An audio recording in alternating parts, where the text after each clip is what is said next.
Okay, I guess I'll read what they say. Hi, I'm Sandra. I saw you fall from the sky. What kind of thing are you? Well met, Sandra. My name is Yono. I'm an elephant.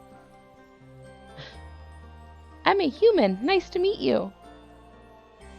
I'm on the lookout for an adventure, which is why I'm out here in the wilderness. Then I saw this big shiny star fall from the sky, and I figured that would be a good place to look. That's how I found you so quick. That's what I'm here for, too. I'm ready for an adventure. There's a small village just ahead.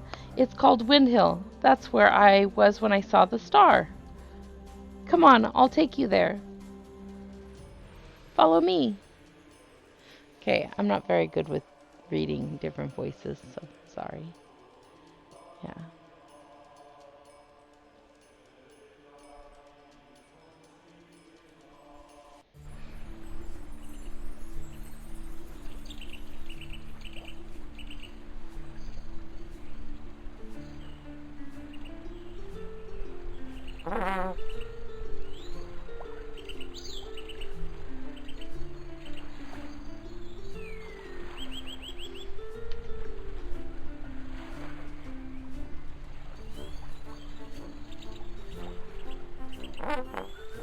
Oops, I threw the little turtle.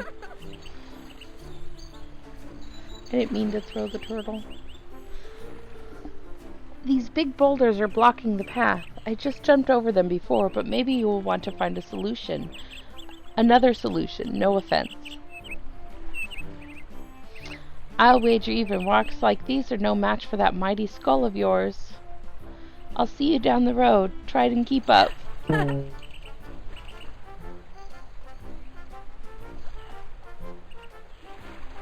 I'm pretty sure this one was something about not messing with the pot. Yeah. Shrine. Please don't lift my jars. Please don't stand in front of them and press your interact button. They break easily. Thank you for your concern. When I was trying it out before, yeah, I accidentally broke one.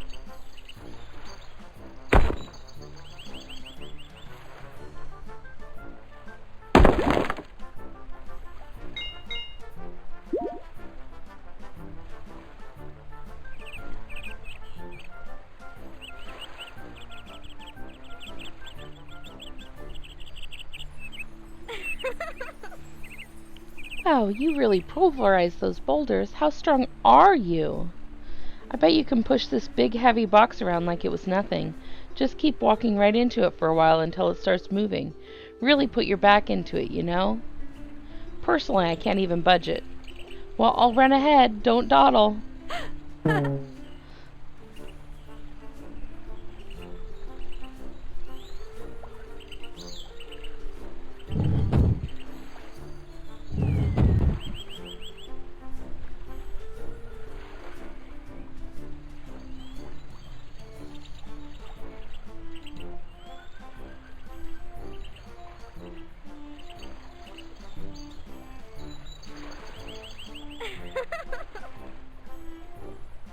Look at all these dandelions.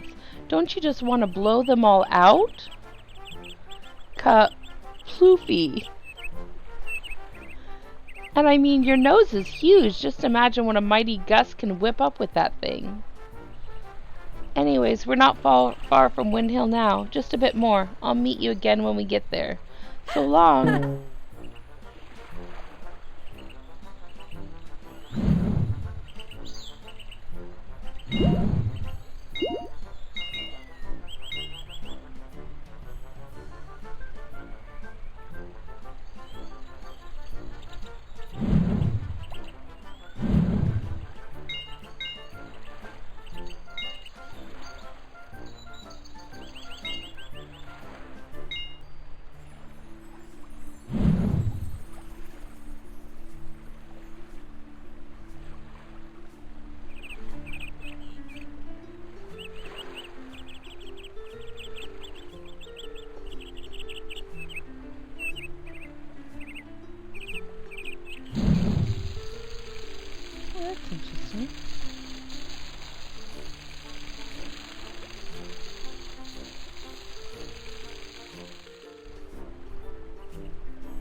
Okay, so don't fall into the water.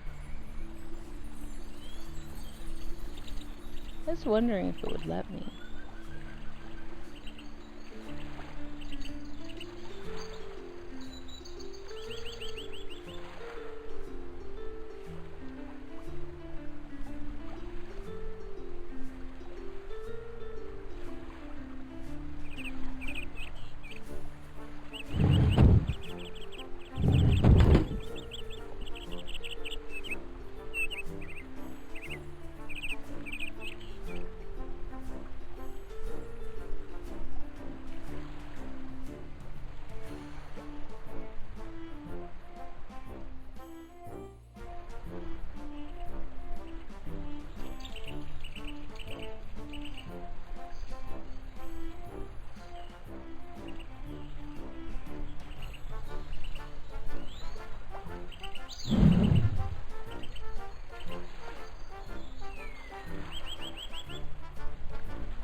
Yay, you made it all the way! I knew you would. Wind Hill is right here. It's just a small village, nowhere near the size of Nightingale City, where I'm from. It's a cute place, though, and it's quiet, peaceful, and remote. Just the thing if you find that you need to disappear for a little while. I'll make my way back to Nightingale City eventually, but for now, I'm loafing around in these parts of the world. By the way, don't be shy and go talk to people. That's really the best way to learn more about what's going on around here. And don't hesitate to talk to the same person several times either. I find that most people just love the sound of their own voices, and almost everyone has many interesting things to say if you just prod them a little. I myself have been bothering every stranger I've met all the way from Nightingale City. Well, let's bother her again then. So I've been thinking, elephants are supposed to be these mighty protectors of the world, right?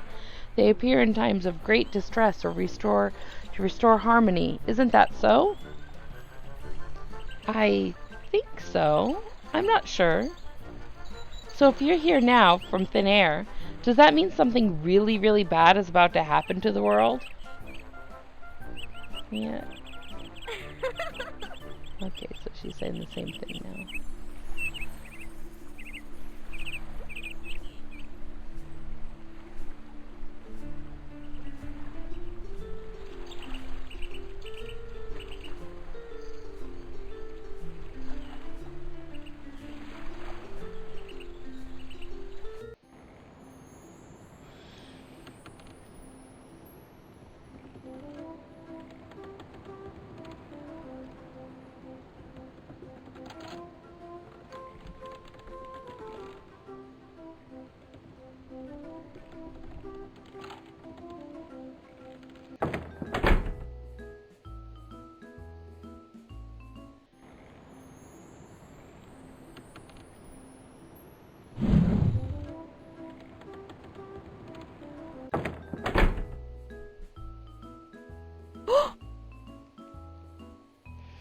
Did you know that McCanny built a whole network of subterranean railways all over the kingdom?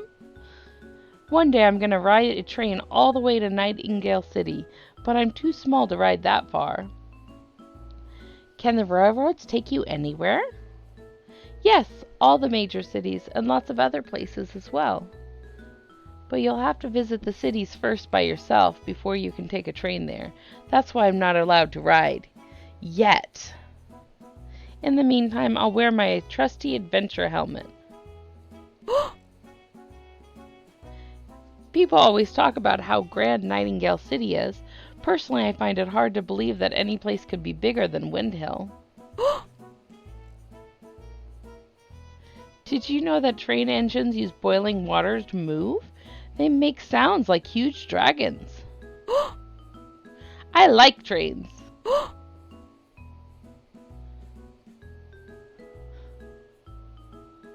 I wonder if I can do more than one. Oops.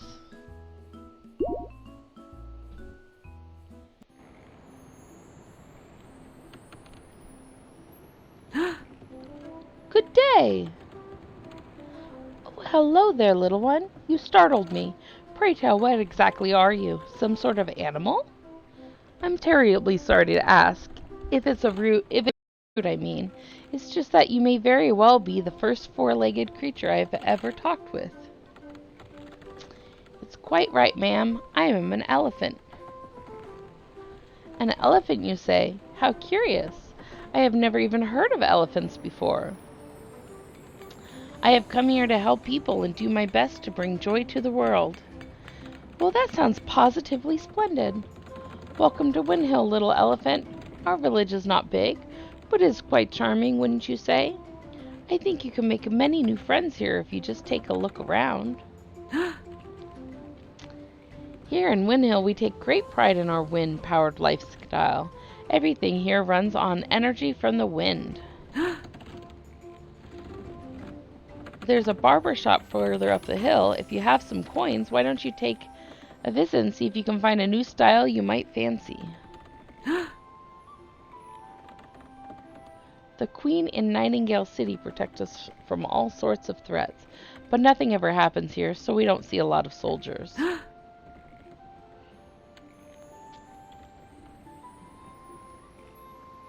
There's a little robot thing up there.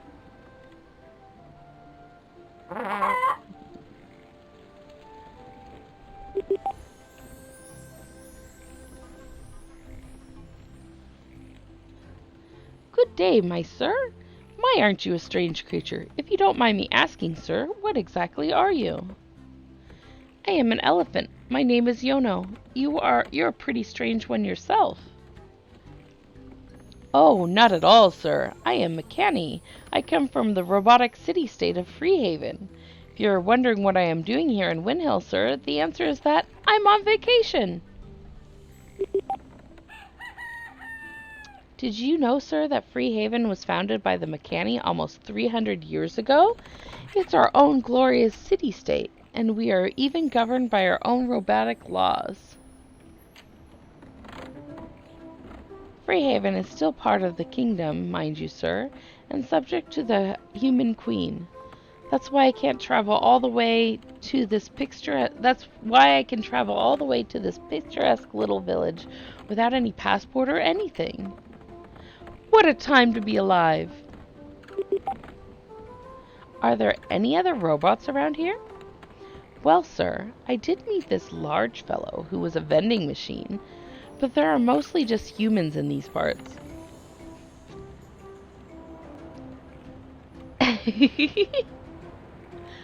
I could do a different one.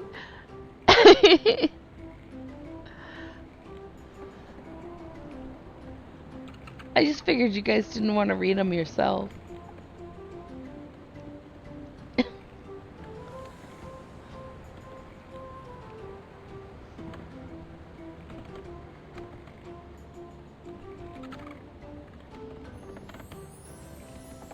Do you want me to stop reading them? Oh, okay. I don't want to make you fall asleep.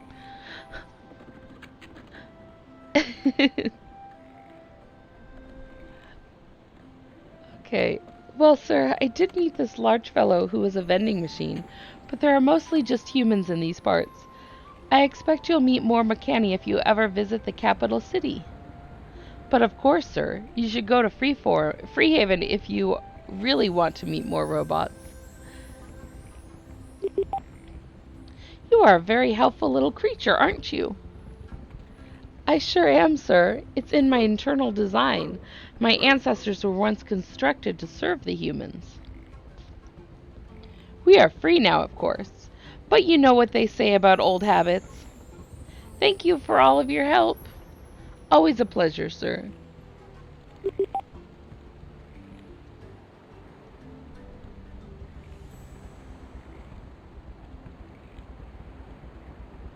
Like my little chicken friend just riding on my back. Oh, this must be the vending machine friend that he was talking about. Welcome, adventurer. This is your health token exchange service speaking. How can I help you today, sir? Token exchange? Indeed, sir. This is a place you can trade in your health tokens for extra health containers. One brand new container is 4 tokens. I see. So whenever you have collected 4 health tokens, you can come to me or any of one of my associates and exchange them for 1 health container, which will increase your maximum health. That's very nice of you. I'll certainly bring health tokens back here when I find them. Always glad to be of service. Have a good day.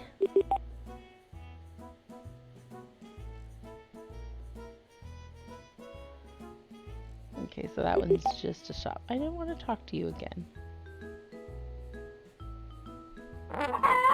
Oh. I kind of feel bad. Like, if I hit the interact thing with the chicken without interacting with something, it just throws him. I'm not very good with keyboard controls, I will admit. So if I seem like I'm doing weird things, yeah, I'm not very good with keyboard controls. Ooh.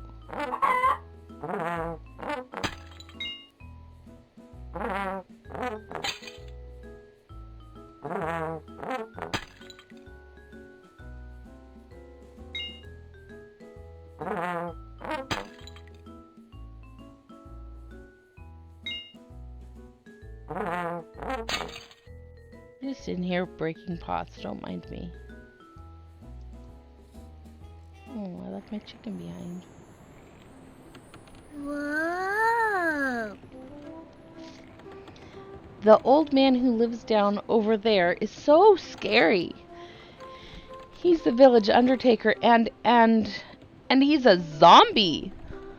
A zombie? What do you mean? I mean, he's not alive. He's no less a corpse than those he has undertaken to undertake. He's wearing a long black coat, his hands are cold as the breath of death, and his face is white as bone. He gives me the heebie-jeebies. What are you doing here by his house, then? I want to get a good look at him, of course. This is so exciting. Whoa! I'm spying on the Undertaker. He's a zombie, you know. Whoa! How are 2 of my super scary ghost hunt? The Undertaker has still not left his house. Question, is he unable to leave his coffin behind? Whoa!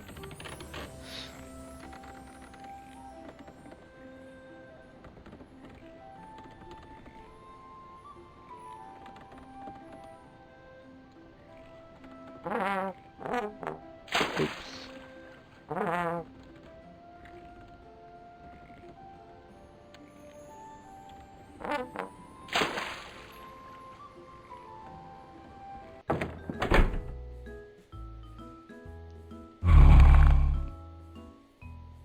Hello, stranger.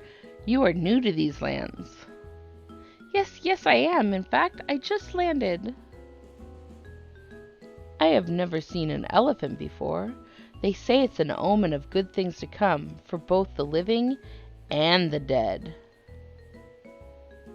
I am one of the bone whites. We are the walking remains of long-time dead, eternally enjoying the beauty of the world.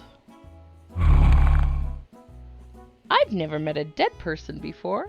Hi, Wob. How come you do not lie buried in the ground yourself? It is because of the Sunder Garden. Hundreds of years ago, a huge battle took place in the fields that are now called the Sunder Garden. The two armies were the largest the world had ever seen, and so equal in strength that not one of them could defeat the other. The bloodbath lasted for days, until not a single warrior was left standing. There was no victor. But the dead bodies of the warriors sank into the earth like seeds, and these ancient cadavers are now sprouting bone rights, like me. We spring from the ground like flowers and exist in this world without aging or dying. The Sunder Garden is our home. It sounds like a place of wonder. The sacred cemetery is the most beautiful place on this earth. What are you doing in Windhill? I work here as the village undertaker. This is a nice little place, and the task of gravedigger suits me. The humans think of it as a lowly and undignified job, but to me, it makes little difference if I dig holes in the ground, if I do something else. The status of my occupation holds no value, so I might as well dig graves. It also puts me in contact with a lot of deceased human bodies, which are objects I can find endless fascination in. Death is a curious thing, is it not? I'm not sure how I feel about that. What is the Sunder Garden like? The humans call it the city-state of the bone rights, but I don't see it that way. Humans and Makani think of it as a city because they like cities and can only describe the world in terms they know. But the Sunder Garden have no walls or houses, no farms or trading posts. We need not eat nor sleep, so why should we build these things? Material goods would seem so important to the humans are irrelevant to us, and such things would only disturb the peacefulness of the place.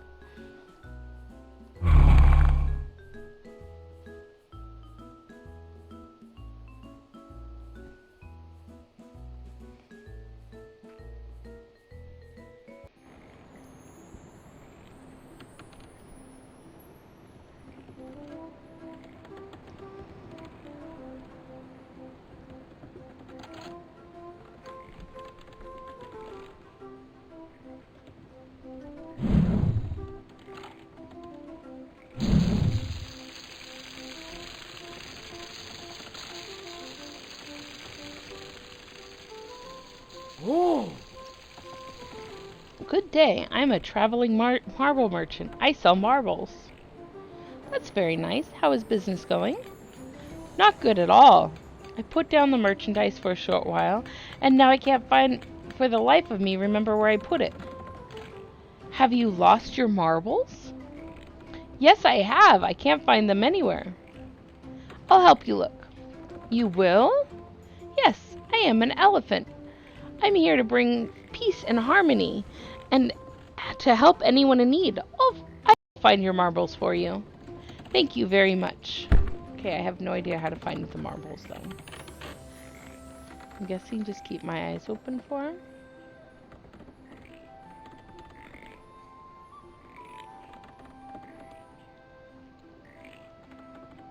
Oh! I'm still looking for your lost marbles. I'm sure I left them somewhere around there. I think I lost them when I was resting beneath a tree. Oh! Okay.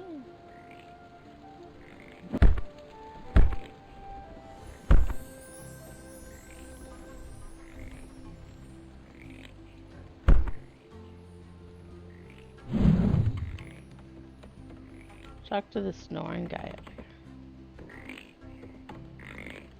Well, maybe it is.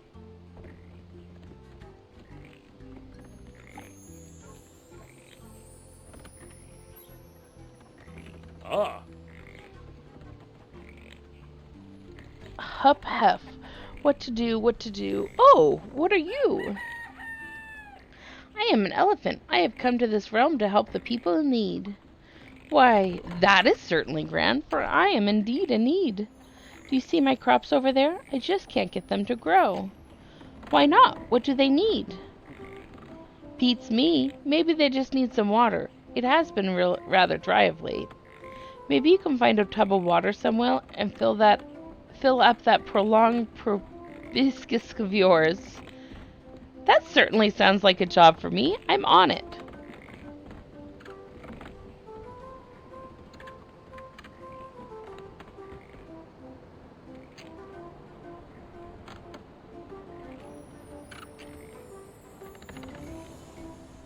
Well, there's the tub of water. Oh, and there's the marbles, too. Oh,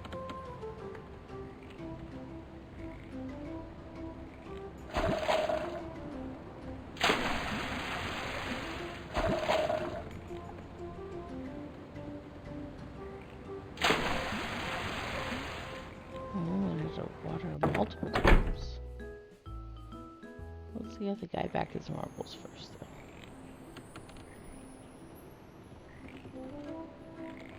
Oh! Oh, look! You found my lost marbles. Fantastic. Now I can go right back to business. How can I ever repay you? Not necessary at all. I am happy to help. You deserve a reward. I'll give you 300 coins. What do you think about that? Please keep your money. As an elephant, I'm just here to help. I don't want anything in return. I'm just doing what I'm here to do. Really? Elephants are truly magical. It's nice to have one walk the earth again. It's been ages since the last time there was an elephant. You know what I will do? I will travel to Nightingale City and donate the coins to the monks at the temple instead. That sounds like a very good idea. Fantastic. Thanks again, Mr. Elephant, for all you help. I think I found a typo. I'm so happy you are here. Just wait until the people of the capital city hears about your arrival. Oh! Thanks again for finding my last marbles, Mr. Elephant. I'm going to travel to Nightingale City to donate the monks at the temple. Oh! Okay.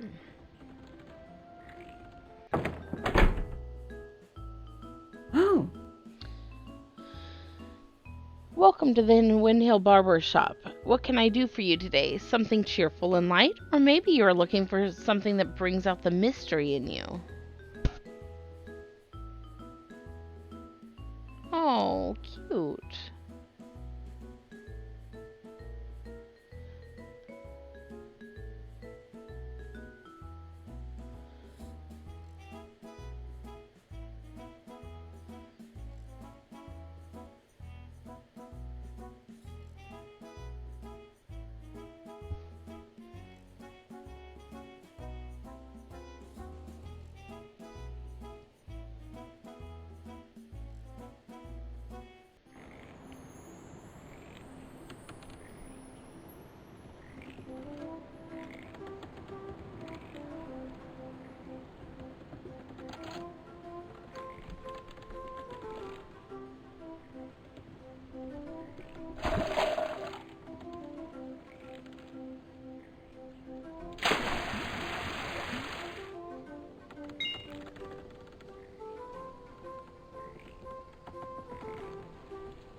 Oh, I hit the wrong button. Did not mean to do that.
Aha! You did it! You made all my plants grow. That was certainly the most glorious display of nose action I have ever seen. At least since my grandma sneezed that one time.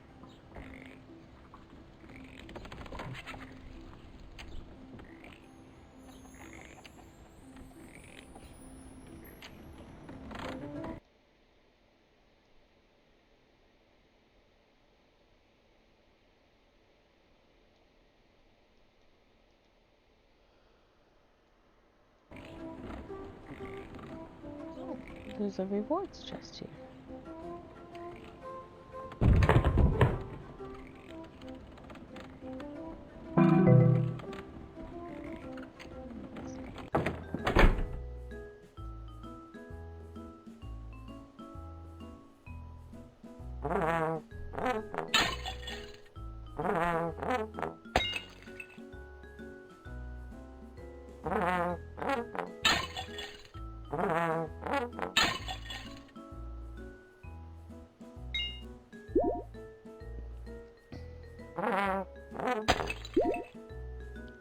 I threw that too far.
Oh, I think I know how to do it.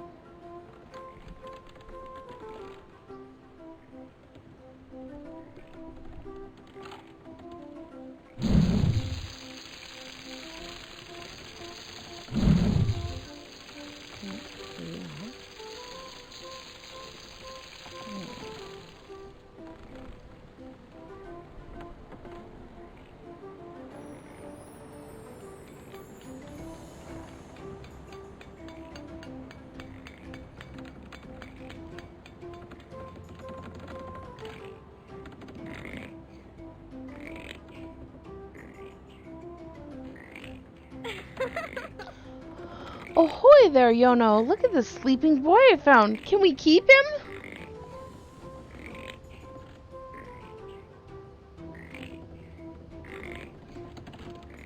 Judging from his clothes and shaved head, I wager he's a monk from the temple in the city, though he can hardly be more than a novice.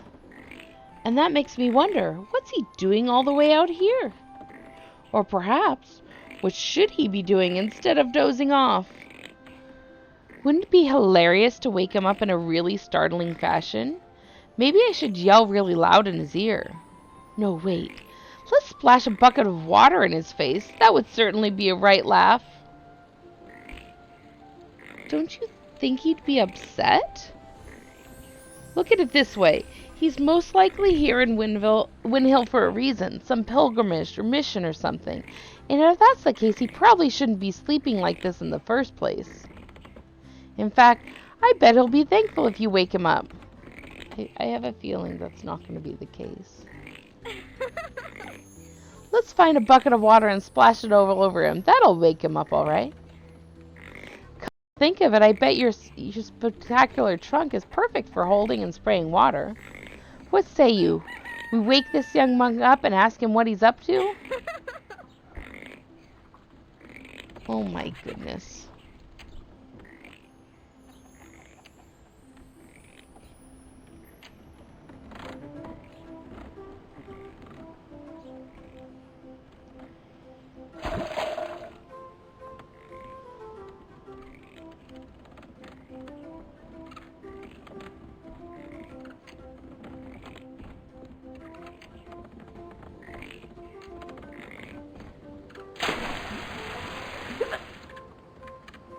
Wah!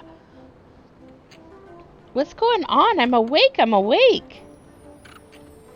Hello there, sleepyhead. My name's Sundara, and this is my friend Yono. He's an elephant. Hi, Sundara. I'm pleased to meet you. My name is Kai, and I... Wait, did you say elephant? Ivory above, you really are an elephant. You have the trunk and the ears and everything. I can't believe my eyes. Believe it, Buster. He looks like that big statue in town square. Then it's true. All of it. That means that these are blessed times indeed. I'm glad my presence means so much to you, but I wouldn't exactly say it means everything. Most people nowadays regard elephants as creatures of myth, if they know of you at all. There have been over 1,000 years since the world was last visited by an elephant, and the memories from those times have transformed into fancy legends and fairy tales. The temple in Nightingale City is trying to keep the old traditions alive, but we are only a handful of monks nowadays. And desperate enough to intake just about anyone, it seems. Ha ha ha. Sandra, that wasn't a very nice thing to say. It's true, though. I was sent here to Windhill on a mission, though what that mission is never really specifies. I suspect they just wanted me out of the temple for a while, after the incident with the tapestry and the soup, and the cat, and the ancient vase. Oh man, I wish I could have seen that. But I'm glad I'm here now, and get to see Yono the elephant with my own eyes. I must guide you back to Nightingale City. How surprised the other monks will be when I, the lost hope, turn back together with the next elephant. I'm from Nightingale City as well, and that's where all the real action is. Now that Yono is here, we should totally spread the good news to all the people of the kingdom. Okay. We'll head north from here, through Hedgehog Forest. Come on, let's go already. Oh, he tripped. I really want to get that other chest, though.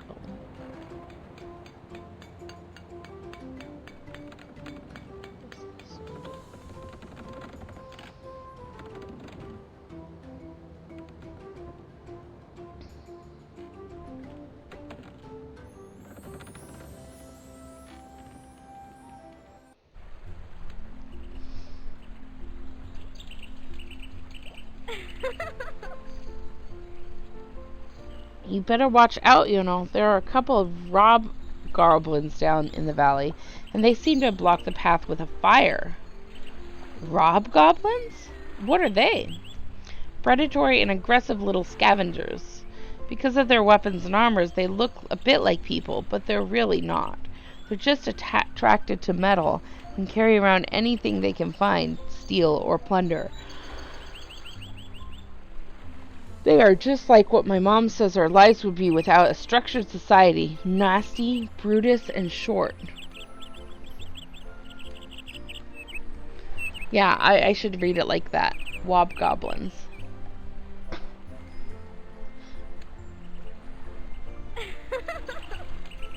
Do you think you can get rid of the Wobgoblin ambush ahead? They have cut up our only way to the big city.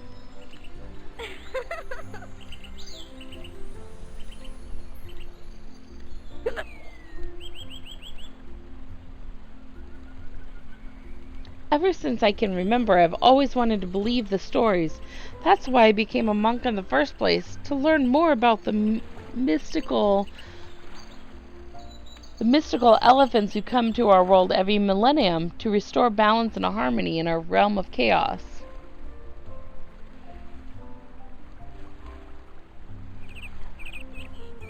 And now you are here, which confirms my beliefs and brings a purpose to my whole life. I was so lost. I'm terribly sorry for the state of the world, Yono. There are hobgoblins all over the place, and it's a real hassle to travel between cities. I'm afraid you'll have to see a fight or two before we reach our journey's end. I'll certainly do my best. I have faith in you. Well, obviously, but you know what I mean. How much chaos is in the world exactly? I don't know. Perhaps there's some darkness lurking beneath the surface that you are fated to confront. Or maybe there's some other grand quest or feat only an elephant can handle. Or perhaps you can help well with little things, be of assistance whenever people are in need.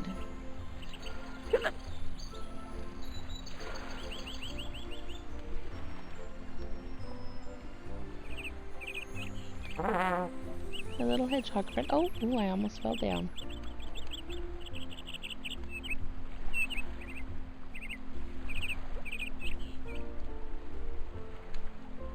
I'm not sure if picking up animals actually does anything. It's just cute.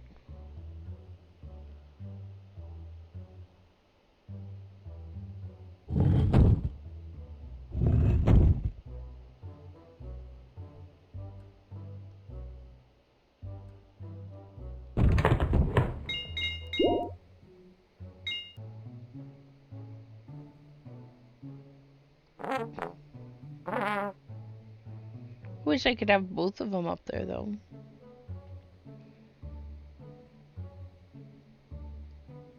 Oops.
Hi, Queenie.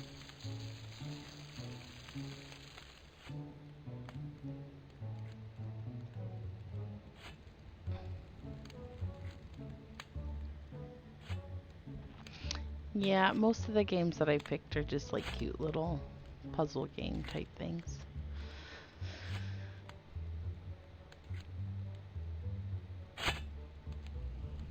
I don't get it. I'm like right on the fire and it's still not counting.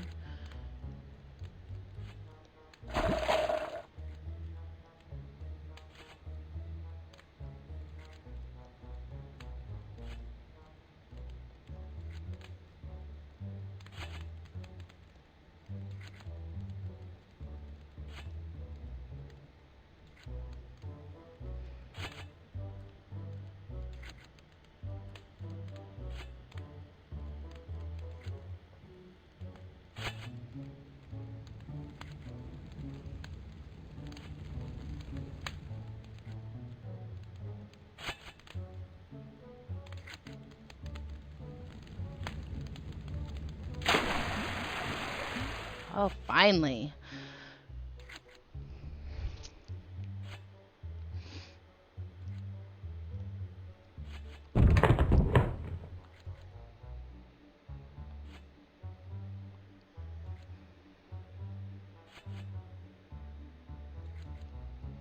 Uh-oh.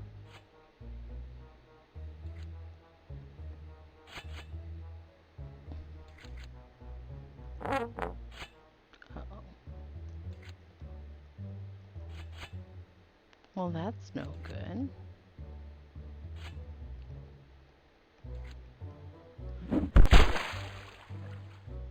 Oops.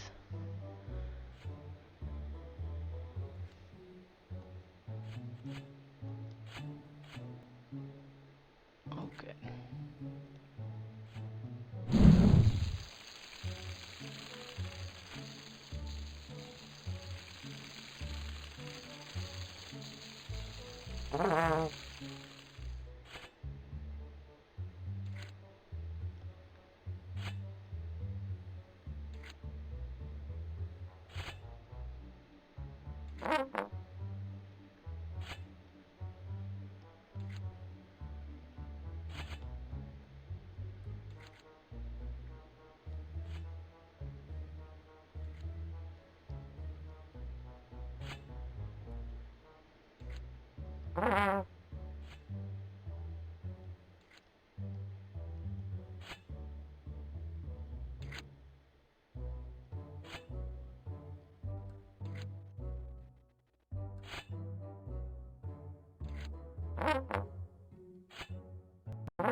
I almost fell.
Hello! Bet you didn't expect to meet me here. Can you guess how I got here?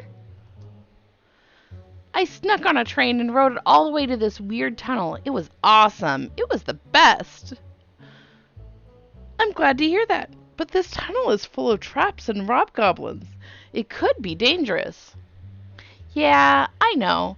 I'm not really going to venture farther into the tunnel. I just wanted to ride the train. I'm going to sneak back onto one and go home to Wind Hill again. By the way, do you want me to tell you something about trains? I know a lot about trains. Okay. Whenever you arrive at a new place, it's a good habit to sneak out and check in at the train station so you can quickly travel there again in the future. That's all for me. Time to ride the train back to Windhill.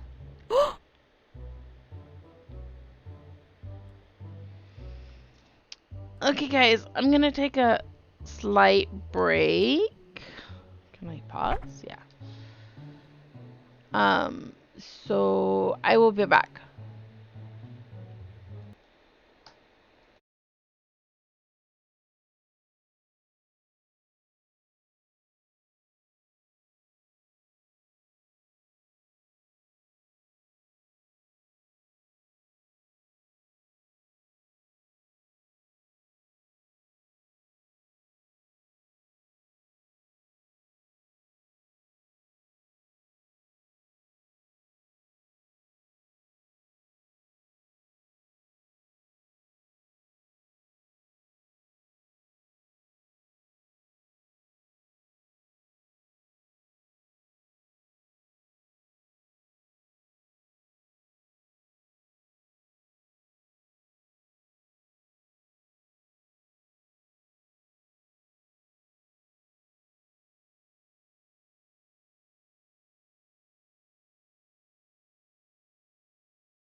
I know nobody said I could take a break, but I really needed more coffee. I mean, yeah, I only had 1 cup of coffee this morning. It's time for more.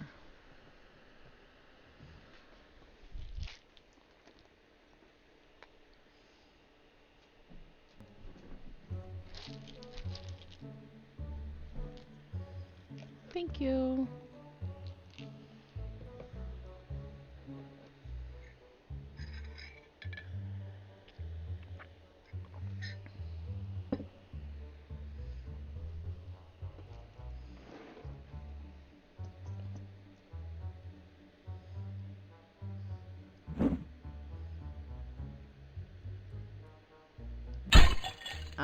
Sure.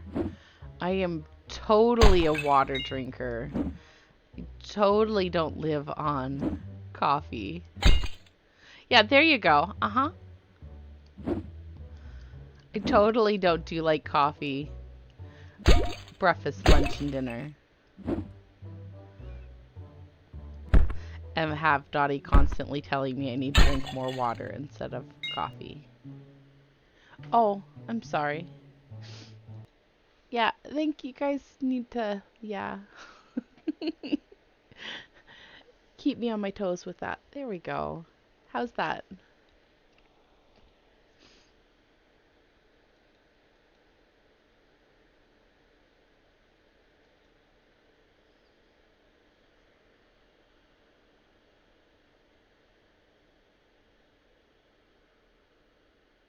Oh, coffee doesn't actually wake me up.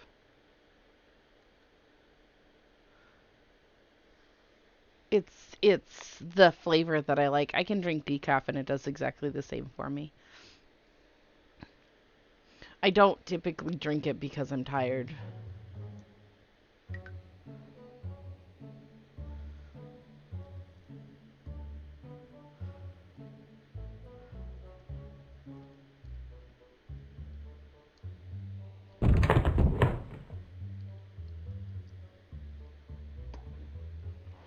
Yeah, it's one of the reasons I don't do energy drinks and all that kind of stuff too. So I don't know. It's weird because when I was younger, I used to hate the flavor of coffee. Like even the smell of it, I hated. And then, yeah,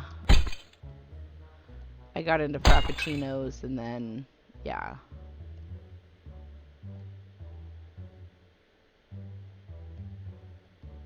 wonder what happens if I do this.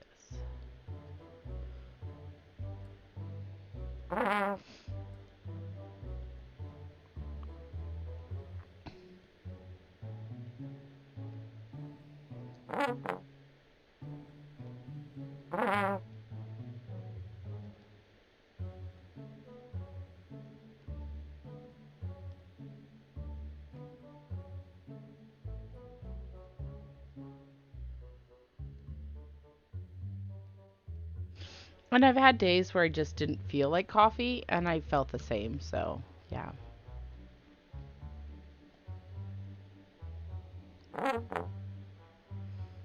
Okay, I didn't do anything.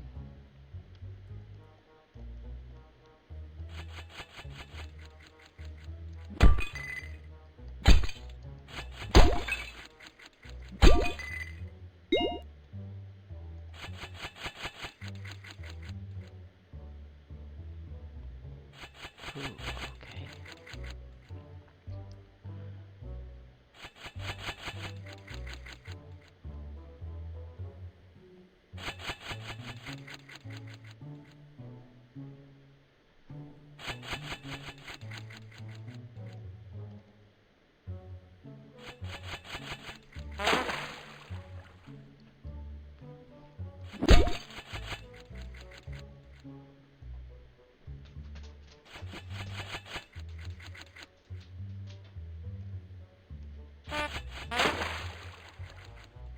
Well, that wasn't very nice.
Oops.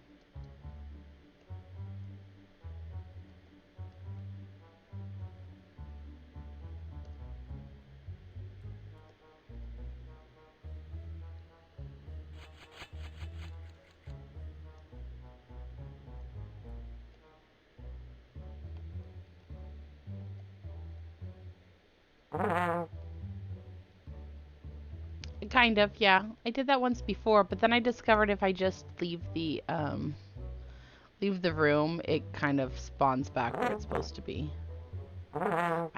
I don't know. I just can't get it to angle right. I think you have to have it like the exact right angle for it to actually hit in the hole. Unless there's a trick I just haven't figured out.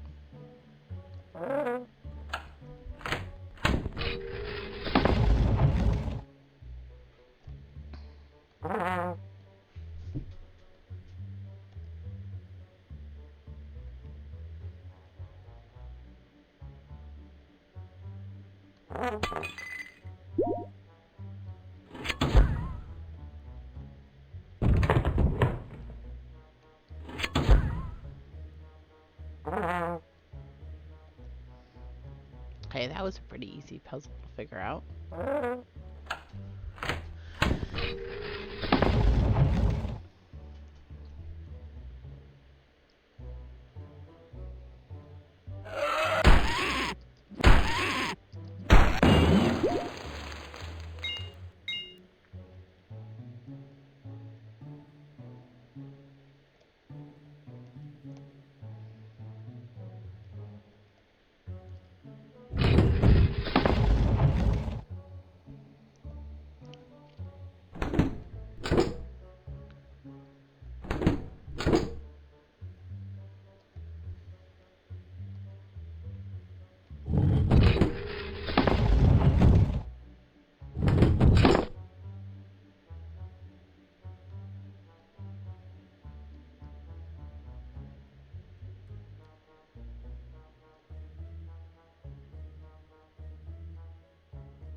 Oh, that's annoying. I had a feeling it was going to do that.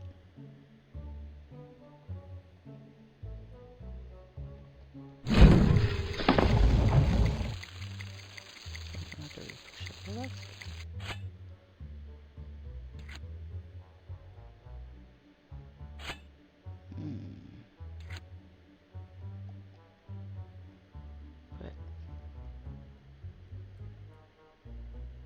is there any way to get... I guess not.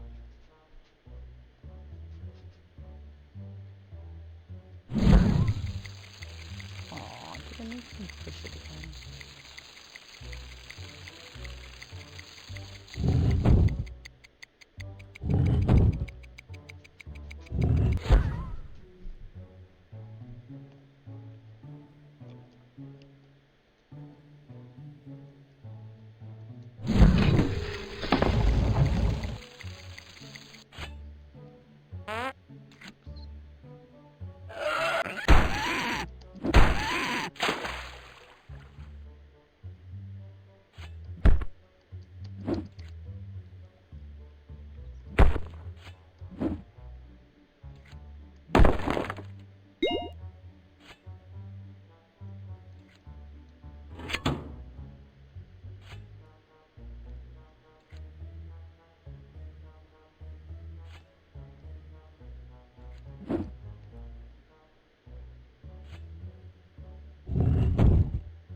I guess I need to set up the 7 TV thing, huh?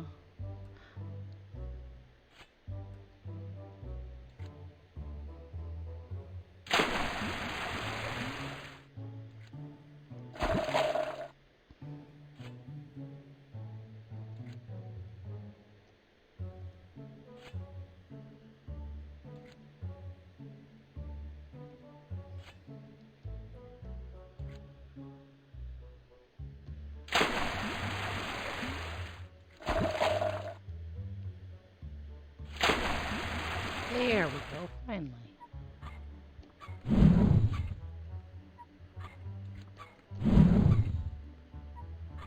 We have to be up there to make it.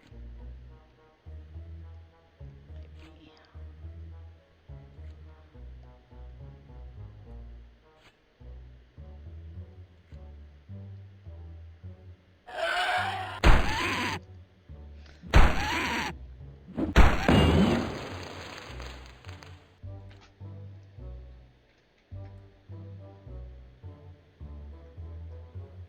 My angle's all weird.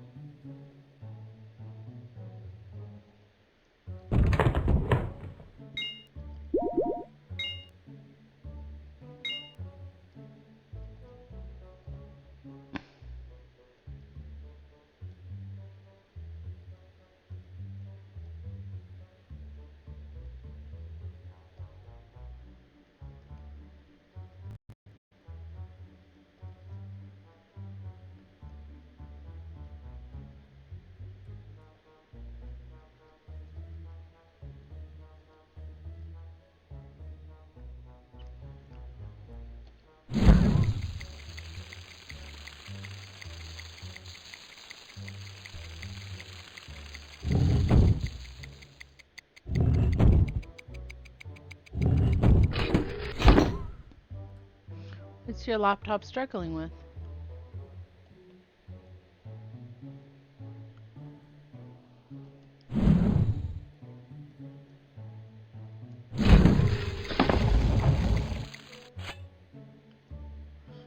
Oh, that guy came back too.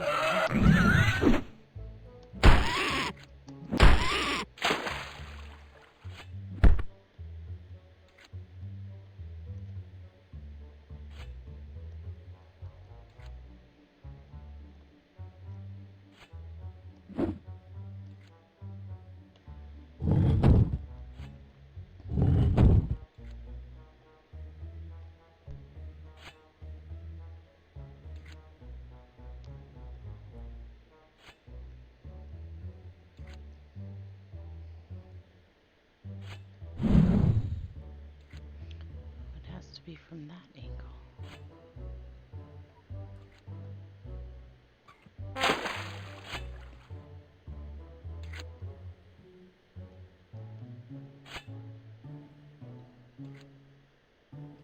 Oh, do I need to adjust the settings somehow? I just did the default settings that it told me to do.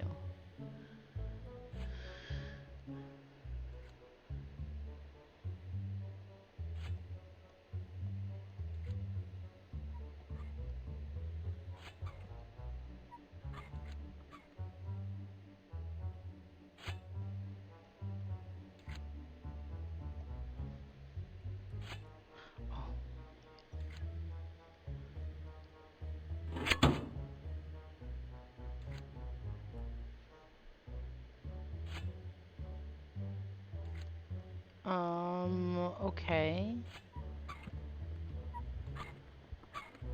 Does anyone have any suggestions on how I fix that?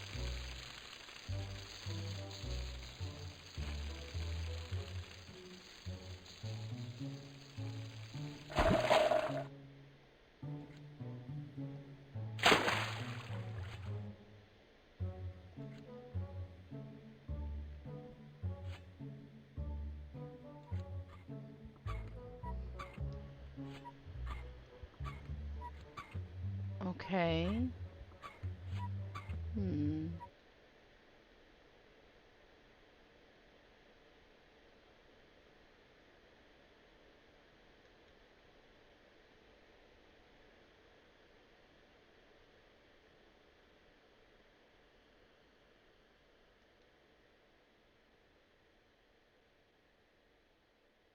I don't know if I can fix it while I'm streaming.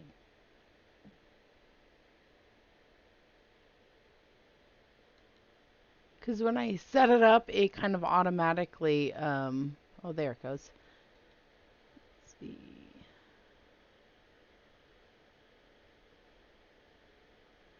Yeah, it doesn't look like it'll let me change it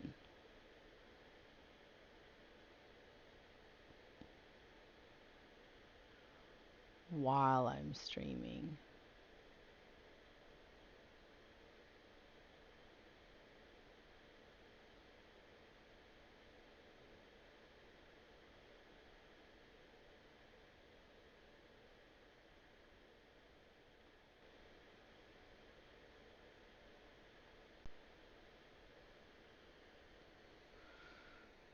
Um, yeah, I don't know how to change that.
Oh.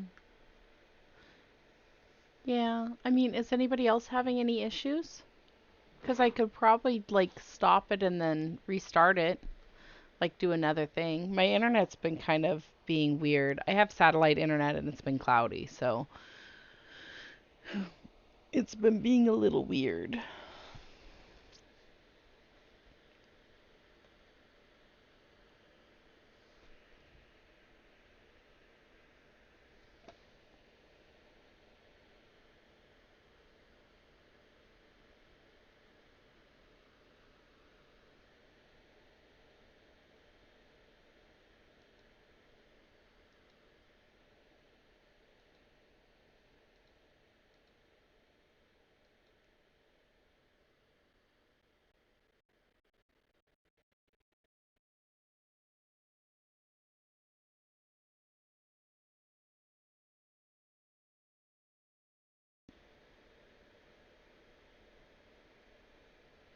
Okay, well, if you guys see anything, let me know, and if I can figure out how to adjust it, I will.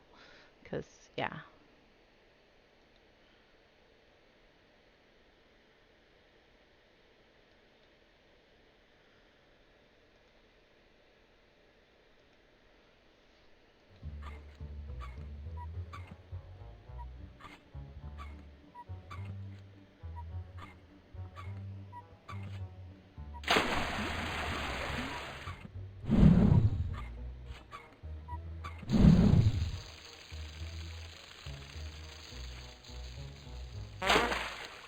Oh, I tried to run too fast.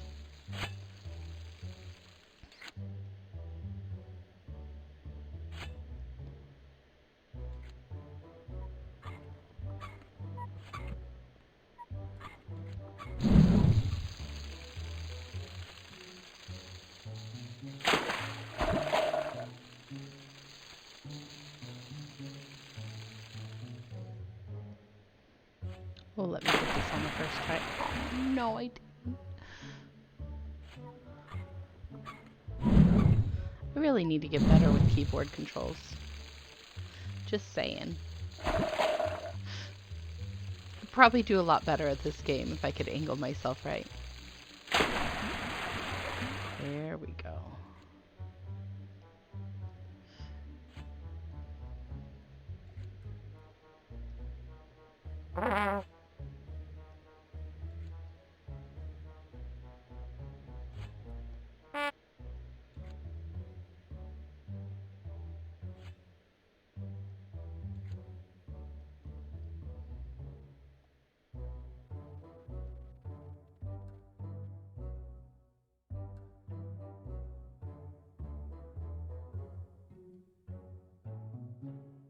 I tried the controller because this is Amazon games. For whatever reason, the controller's not doing, like, the inputs almost seem worse.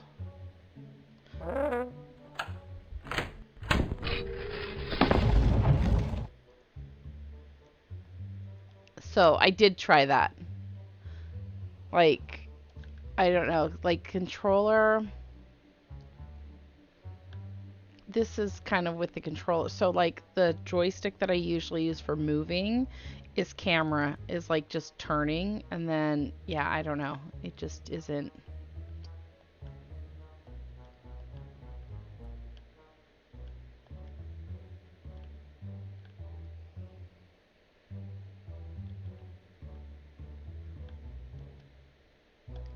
I don't know what I'm.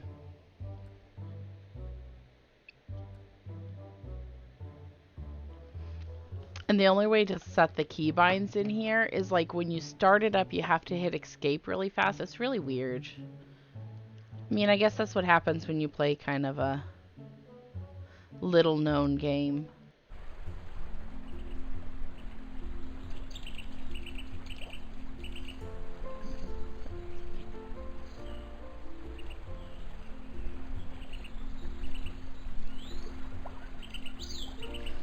And I'm fairly sure this was a free game, so yeah.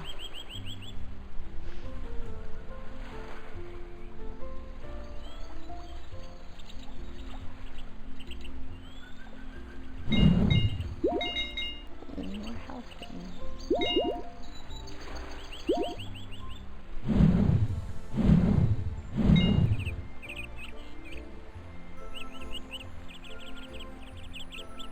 Hey!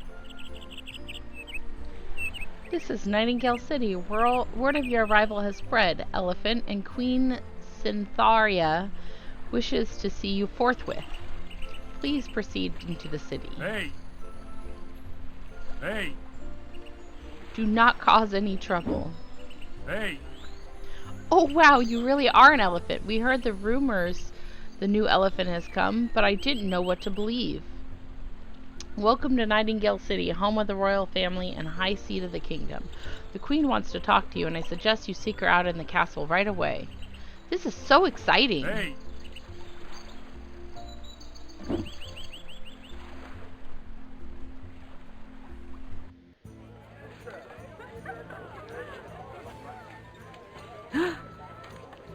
Nightingale City is the capital of the kingdom. To the north is the Sunder Garden, City of the Dead, and the east is Freehaven, the Mancani's attempt at a sustainable political unit. They say Nightingale sewers are haunted by a mysterious phantom who dwells down there in the dark and never goes up in the sunlight. Children should not go near the sewers, or else they might be snatched up. Personally, I don't believe such silly tales. So many different people living in Nightingale City, and not only humans. The Mancani are very nice. They are polite and always eager to help you out, but the bone rights are a bit freaky if you ask me. It's difficult to understand what they really want, and you just can't get any sort of connection with them, you know? It's like they don't have any real presence at all. There sure is a lot of the Queen's Guard standing around in the city these days. I think they might be on the lookout for someone, but the court tends to keep that information like that close to its chest. Oh, mine did? Okay.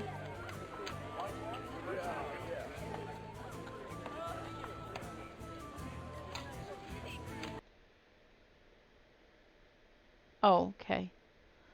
Yeah, and okay. I'm noticing like that you keep trying to use the 7 TV things. I don't have those set up yet. How do I set those up?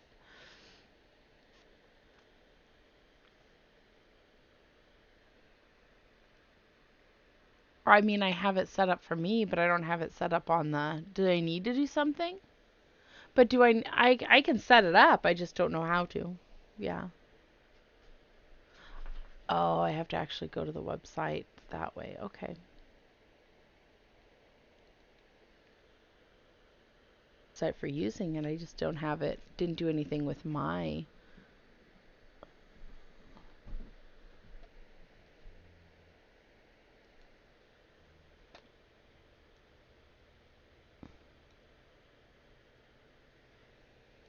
Okay. Let me see.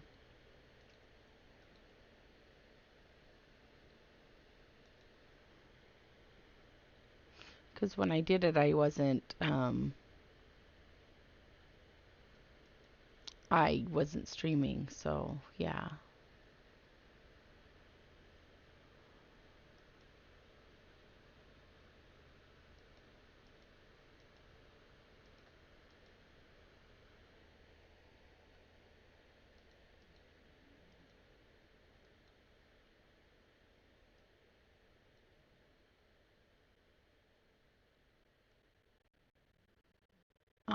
So let's see.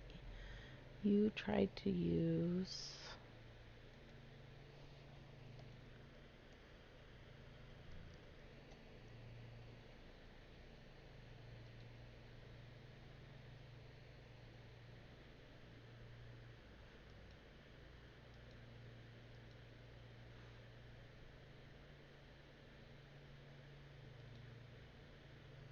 What other ones did you try to use?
Okay.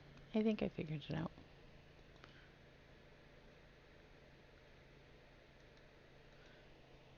I think I figured it out. You'll just have to tell me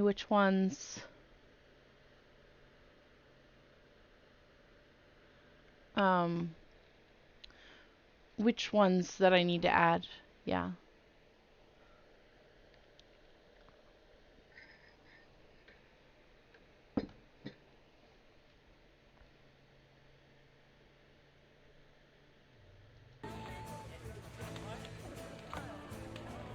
Scatter, but the raccoons.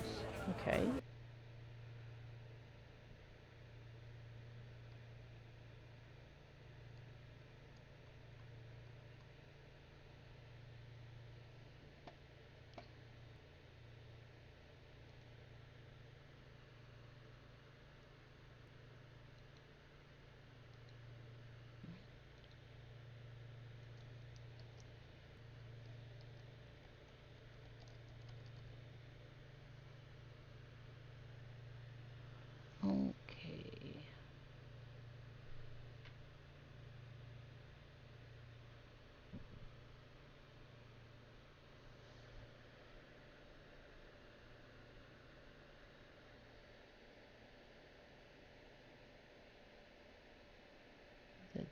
these? I want to say it's these. Oh no, those aren't raccoons. Okay. Go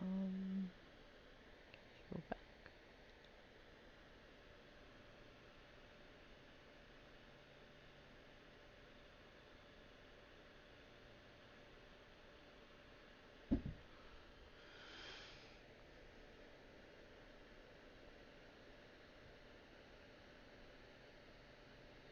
Oh, there's more than one page, that's why.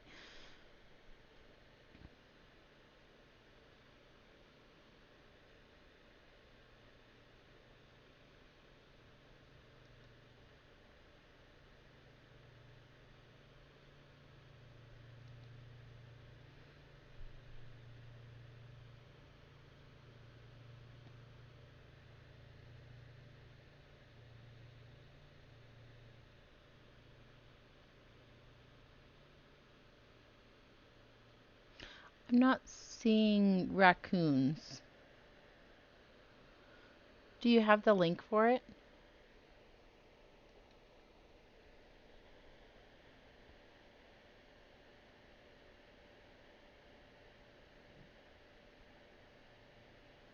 I mean, I see something that kind of looks like raccoons here. I'll add it and you see if this is what you're talking about. I don't think it's the one you're talking about, but...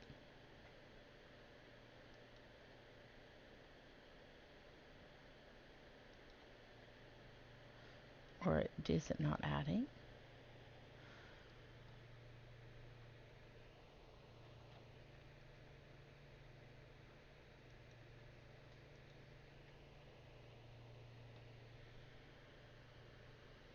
Oh yeah, I did not see that one at all. Okay. So...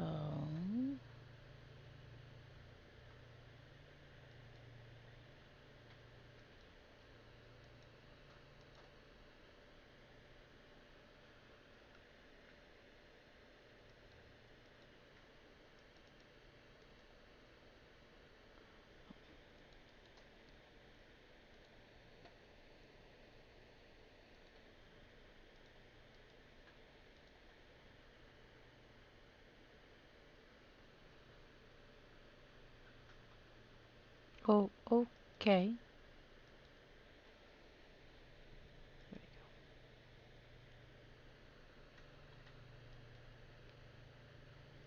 There we go. Is there a same that's a symbol, or is there not one that's opposite like that? Yeah. Well, I was looking for, there was like some little brown bear looking things that were running. I wasn't thinking about rolling. Let's see. So I was not really looking for, let's do assemble. Now that I know what you're looking for.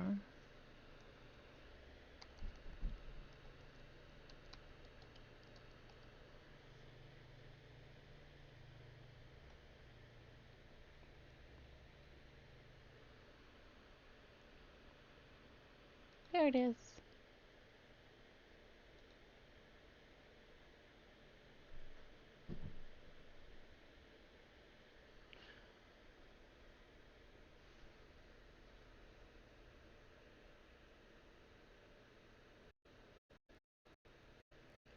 Um,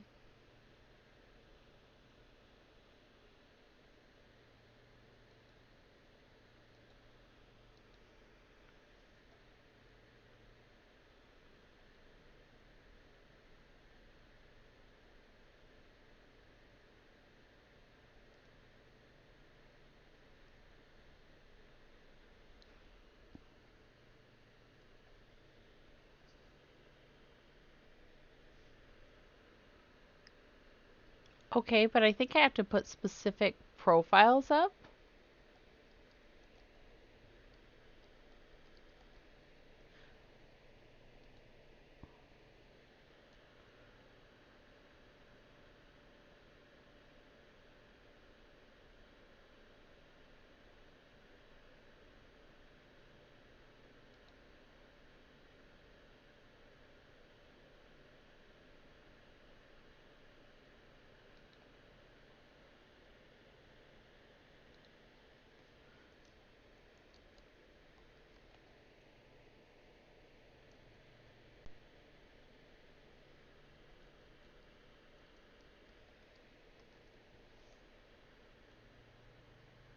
There you are.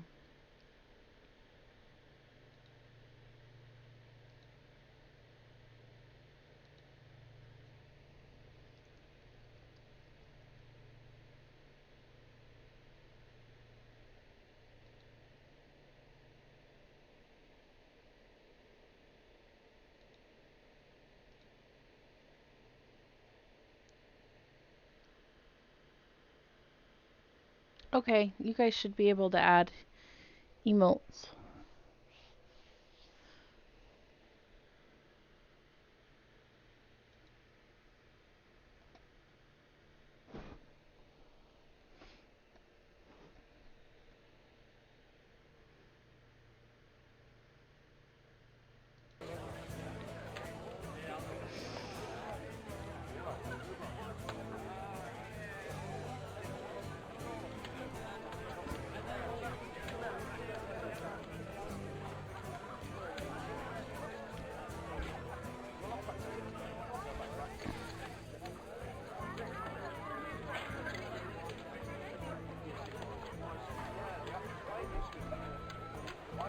And you guys tell me if you're ready for a different game.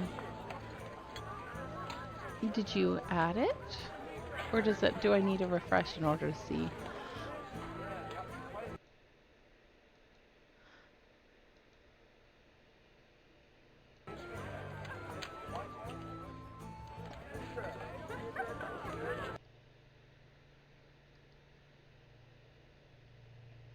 See.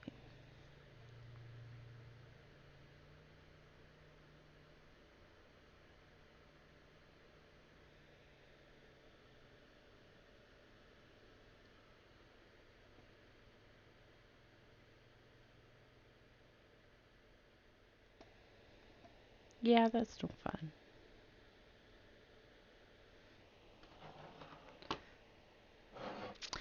Just go in your pajamas. I'm sure they won't mind.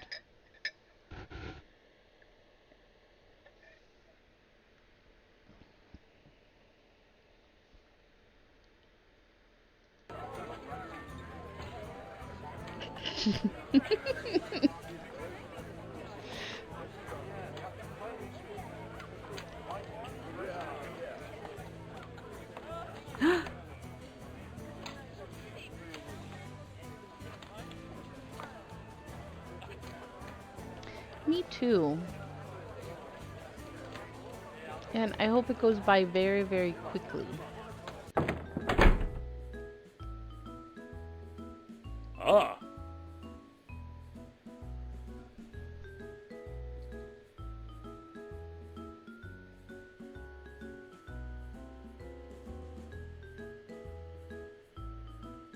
Oh yeah, that's no fun. You have a lot of homework to do?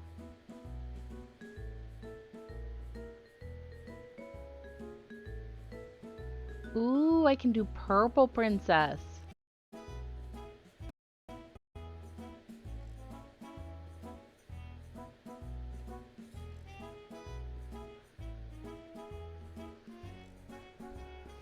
Okay, Queenie, your opinion. Zigzag purple or the purple princess? Or cosmic? Like cosmic too, but I really kind of wanted purple. Okay, I'll do cosmic. I only have enough for one of them, so...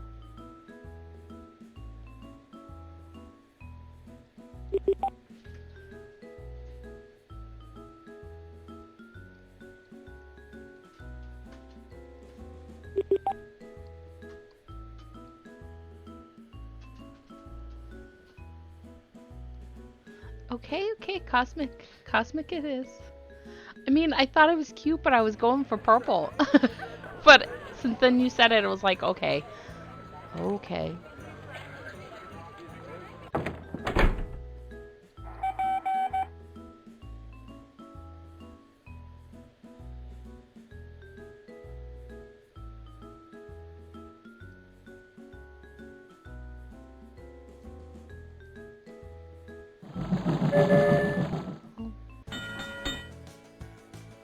Okay. This is apparently the train station.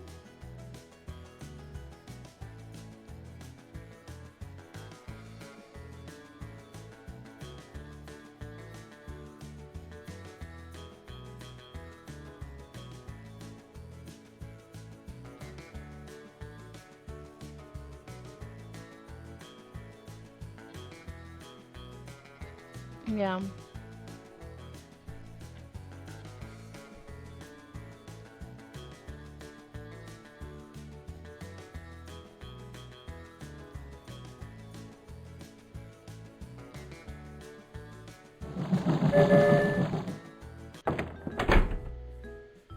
Well, we'll see the next town that we go in.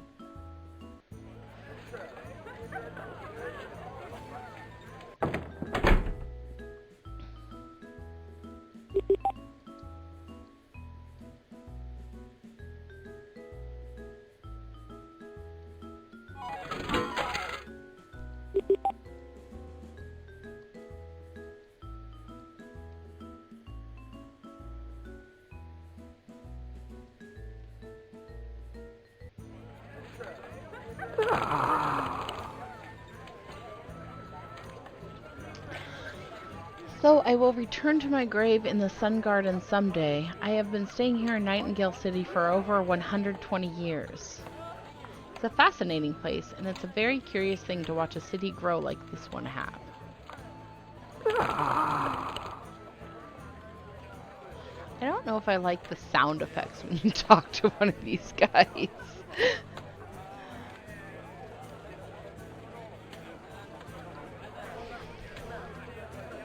Nightingale City is such a center of commerce, which is a delightfully strange environment to be in. The humans often say that we bone rights just don't understand the value of things, but that's not true.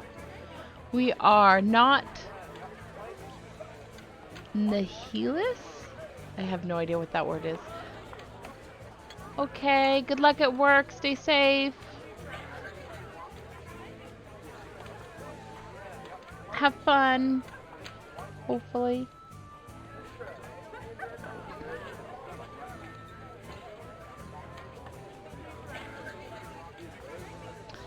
Creativity and art has value. Knowledge and science has value. Life has value. Love has value. This statue depicts Elephant Naga, the warrior pacifist. Of all the past elephant, Naga holds a special place in our hearts still, since she was the one who blessed the soil of Sundergarden and allowed the ancient corpses to buried there to grow back up.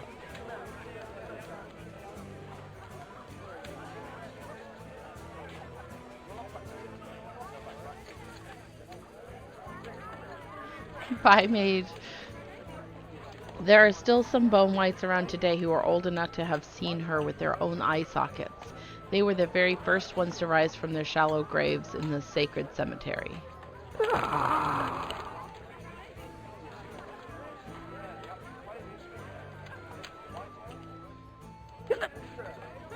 Hi, you made it! This is Nightingale City. You already knew that.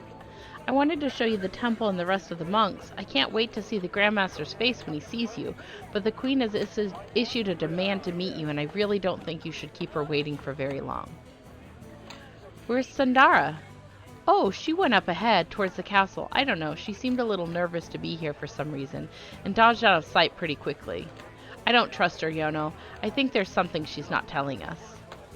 Did I screw up again? Should I have kept a better eye on her? Discover if she's up to no good.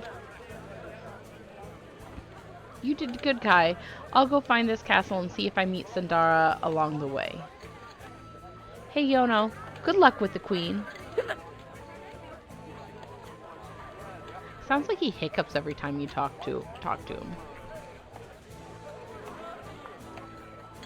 Okay, so it doesn't let me go that way. It's funny because the guards are like blocking everything. Hey!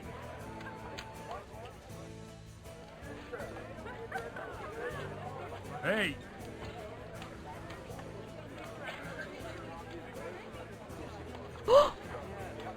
I'm Mimi. And I'm Momo. We're twins.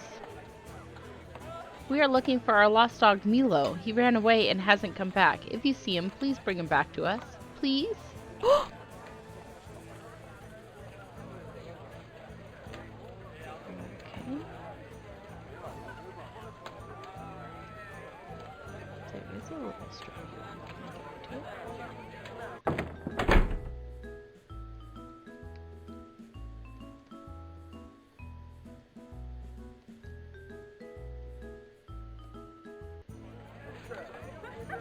Yeah.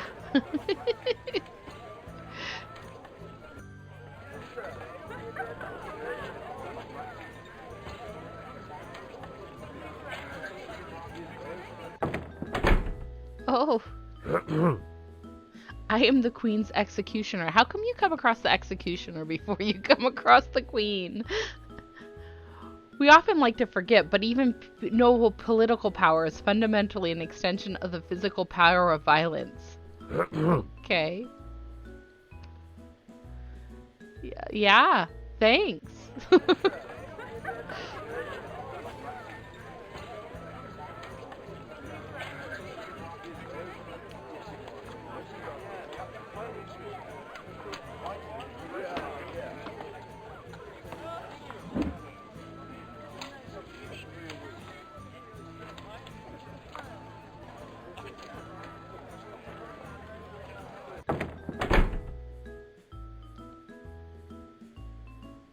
Well, you want to bet I'm going to be thrown into prison.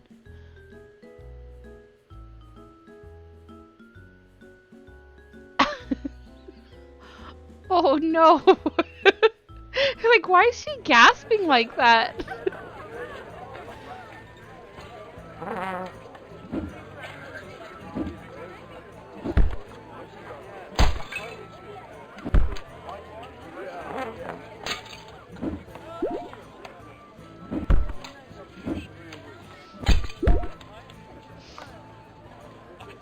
Hey!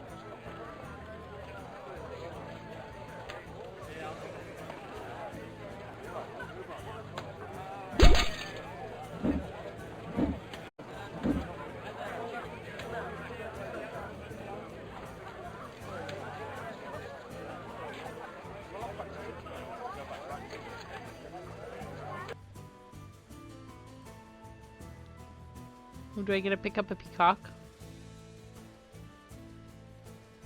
No, it doesn't let me pick it up.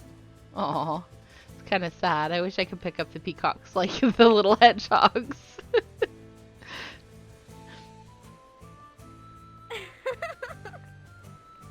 Psst, over here! Hi, Sundara. What are you doing sneaking around the castle garden? I'm casually avoiding the city guards.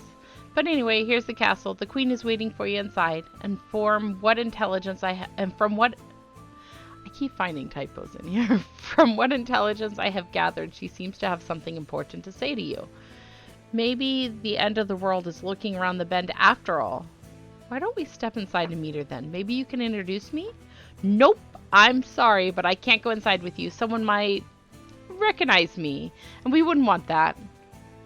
I just wanted to make sure you found your way to the castle, but I'll sneakily sneak off now, avoiding suspicion.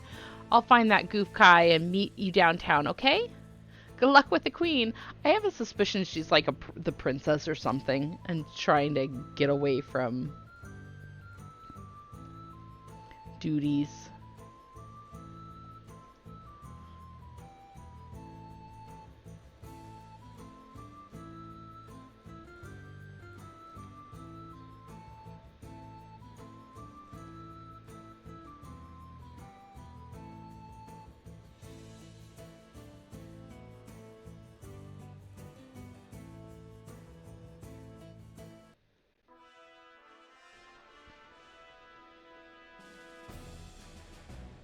Hey! You don't want me to cause any trouble. Hey! Why are there gods only on the one side of the Hey! thing? Hey! Hey! Hey! Hey!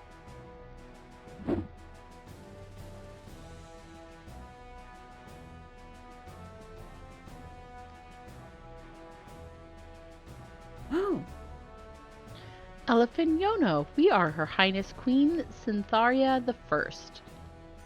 News of your arrival has preceded you, Elephant Yono. It seems the old monks were right, that an elephant would appear in our time of need.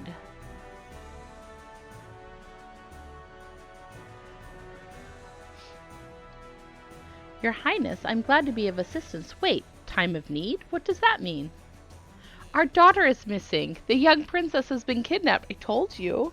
We assume you have come here to find her? Well, I will certainly do my best to help out. A missing child is a serious matter, royal offspring or not.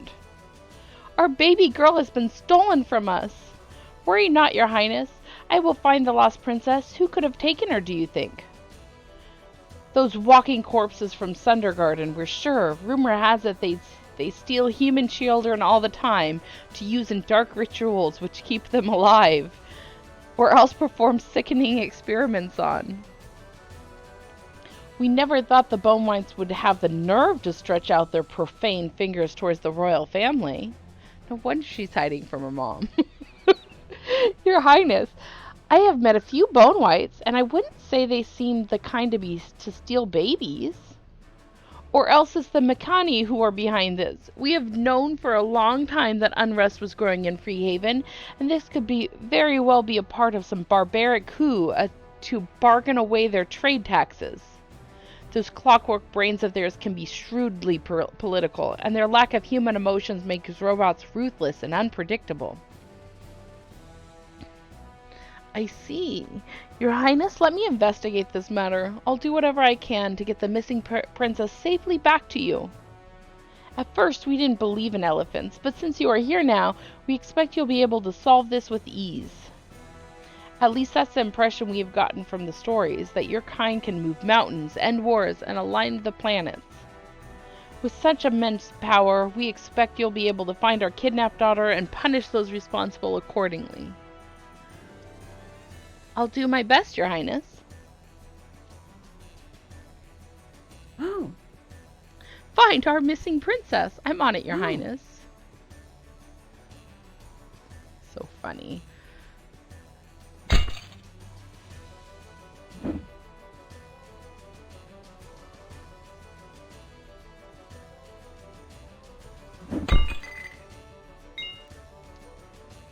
Don't mind me, I'm just breaking all the pottery in your castle. Do they say anything different now that I've talked to her?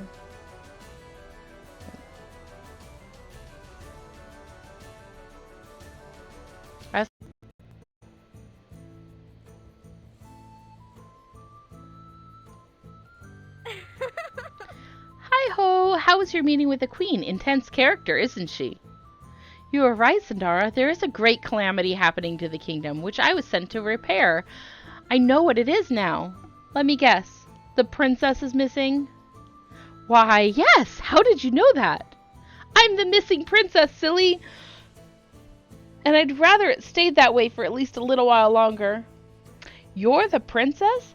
Then what are you doing out here? Your mother is very worried about you. I just ran away a little, okay? Have you any idea what life in the court is like? It's all polite conversation here, respectful bows there, exquisite food and fancy dresses. Have you tried making a somersault in a dress? No, I haven't. Well, I had to get away from it all for a little while. Please don't make me go back in there. My mom would throw a fit if she sees my hair like this. And I want to travel the world. I want to see the Sundergarden and Freehaven too, and I want to do all kinds of weird stuff. Are you sure?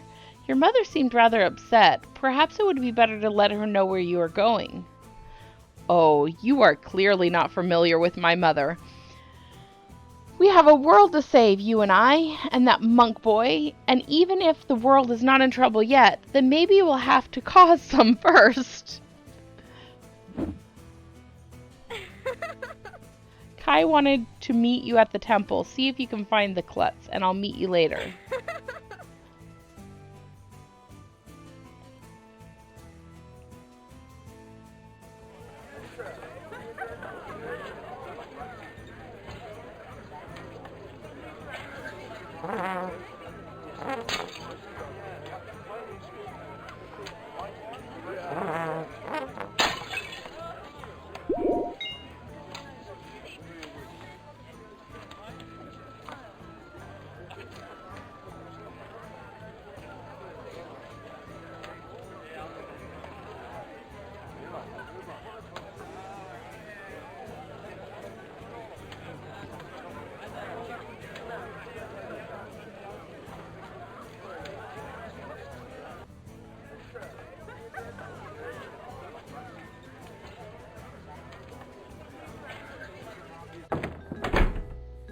Okay.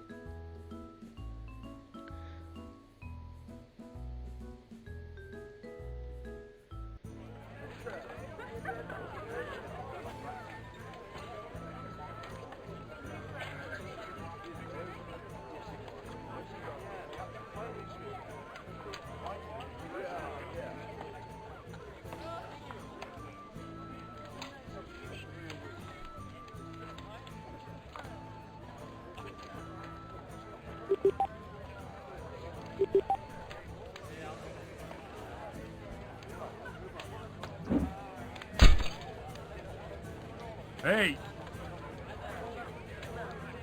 I can't let you inside to see my son. You might smuggle messages from that girl, Julia. She's no good for him, you know. My son needs to hook up with a pirate or something. A girl with some action in her. Quiet, bookish girl like Julie will only enable his already alarming leanings towards poetry and such nonsense. I simply cannot let you Hey! inside.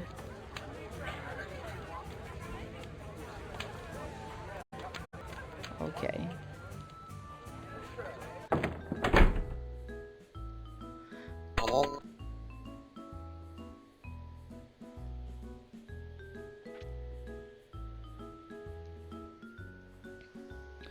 The trade between humans and Mechani goes by sea between Nightingale City and Freehaven, but is entirely controlled by Nightingale City.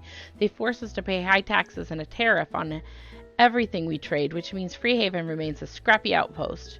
We are trying to find ways of getting around the tariff, if you know what I mean.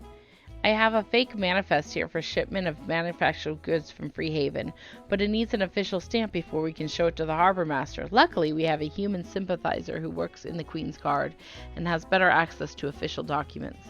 Could you take this fake cargo manifest to our friend in the Queen's Guard, get a stamp, and then give it to the harbor master? The harbor master office is located by the docks downtown from Elephant Temple. Our sympathizer guard is the fourth guard from the entrance in the Queen's throne room. Okay.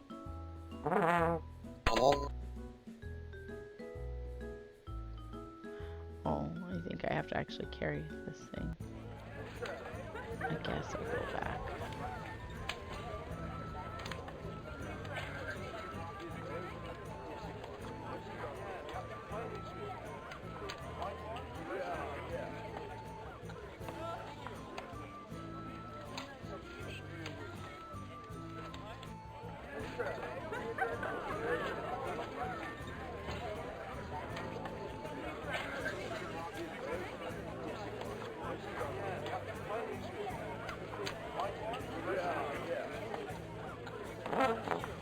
Oh no, I threw the manifest.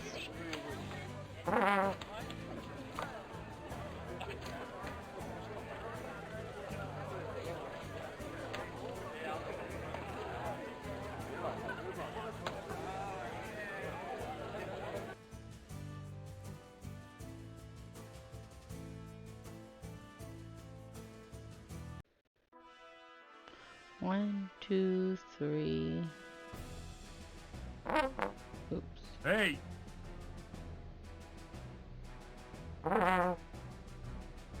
Hey! Are you the official who can... Are you the one who can get official stamp onto this document? Shh! Not so loud! The way we treat the Mechani of Freehaven is shameful, and on top of that, it's also holding us all back. We humans could benefit greatly from the robots' industry and manufactured goods, but instead we are starving them for resources, which keeps their production in an infantile state. Take this stamp manifest to the harbor master near the docks. Freehaven thanks you. Oh, he just, like, threw it.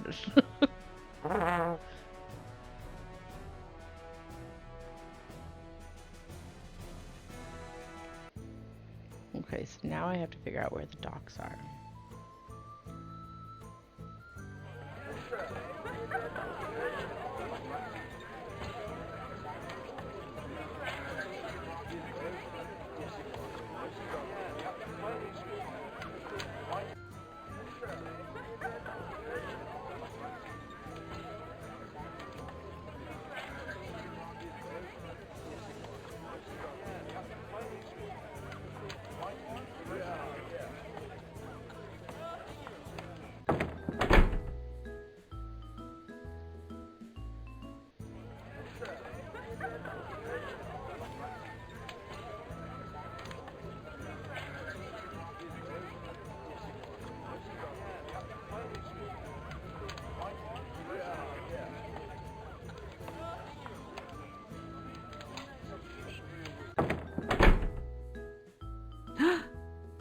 Ahoy, matey. I used to be a fearsome pirate off the coast of Freehaven, but avast, the pirate life ain't what it used to be, I tell you that. The Queen's forces are keeping close watch over Freehaven these days, the last beacon of anarchy stifled under an iron fist of the monarchy. I long for those golden days of yore, the salty air in ye face, the rolling sea under ye feet. Freehaven be not the trading outpost it used to be, me old matey, and I be not the pirate I once was, and may my timbers be shivered. The Queen's forces are keeping a close watch over Freehaven these days. The last... Oh, okay. The same thing on there. Oh, good.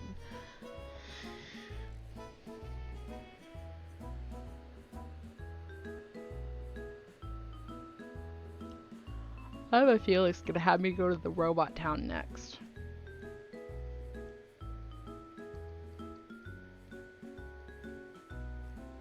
I don't know how to click out of it.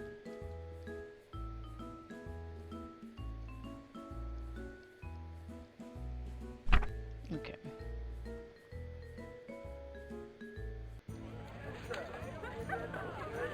Hey!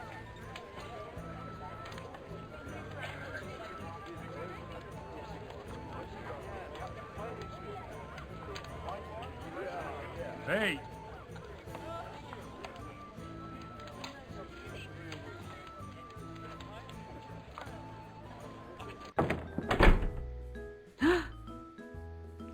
Welcome to Madame Maximel. Maximel? I am your go-to fortune teller for all things psychic. What can I tell you about your future, my dear? What can you tell me? Absolutely nothing, that's what. Without my crystal ball, I am completely helpless in the void beyond. My no-good sister has nicked it and trying to use it for herself, despite having no talent whatsoever in matters of clairvoyance. Your sister? Is she a medium as well? Well, I'd say she's more of a small... But here you come, a tall dark stranger to fetch my crystal bar back for me, no? I'll see what I can do.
Ah! Welcome to the Lucky Elephant Tavern. It's an honor to have you in the kingdom, Elephant Yono. Let me offer you a mug of warm milk to restore your strength. Ah!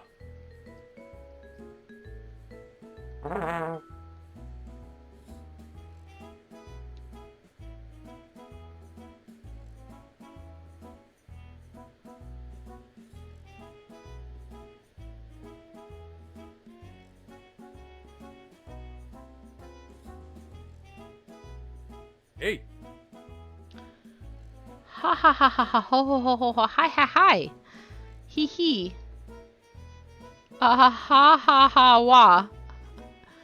I just thought of a really funny joke. Oh, never mind. Only me and my baby brother would get it. Hey! Okay.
Oh, I'm not sure I was supposed to go in here.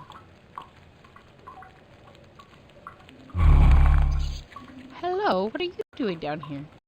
I am the Phantom of the Nightingale Sewers. I've been living down here in solitude for hundreds of years. Doesn't it get lonely? I like the loneliness. I used to live up in the city in the middle of things. I was even in love with a beautiful human woman. What happened? She died.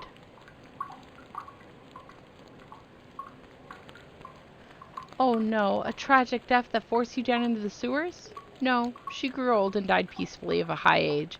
She was a human, you know. We had a wonderful life together when she was alive, but all life decays, and when my love was gone, I had little reason to stay on the surface. Now I live by myself in the darkness. In mourning? Not really. We both knew she would not live forever. Creatures die, time moves on. It's the way of the world. We bone whites live without much attachment to the physical realm, and because of this, not much can disturb us. I value the time I had together with my love. I treasure the memories of it, but I can't go back to it, and I do not yearn for the impossible. You know, I built a music box for my love centuries ago. I wonder what happened to it. If you find that old music box up in the city, I would be interested in getting it back. The song it plays was composed by my love, and I built it into the box. Maybe we could play it again on the pipe organ.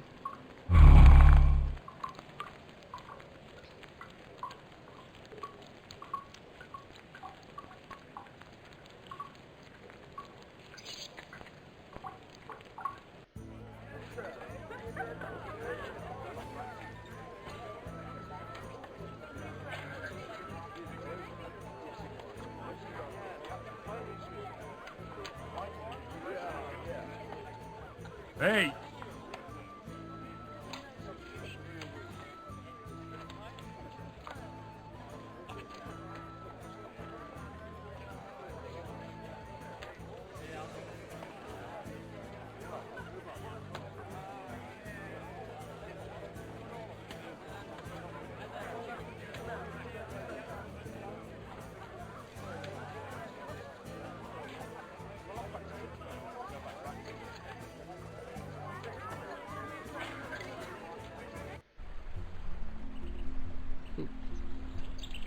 What if I'm going to have to go back and get the book completely again?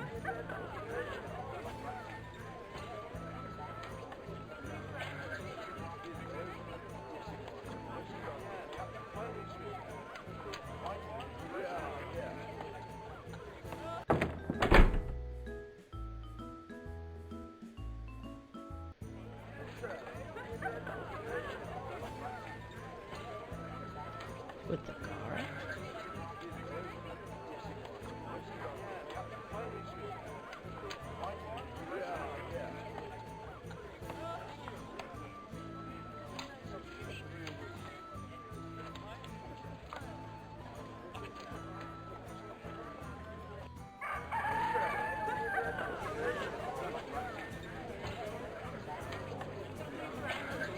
Whoa!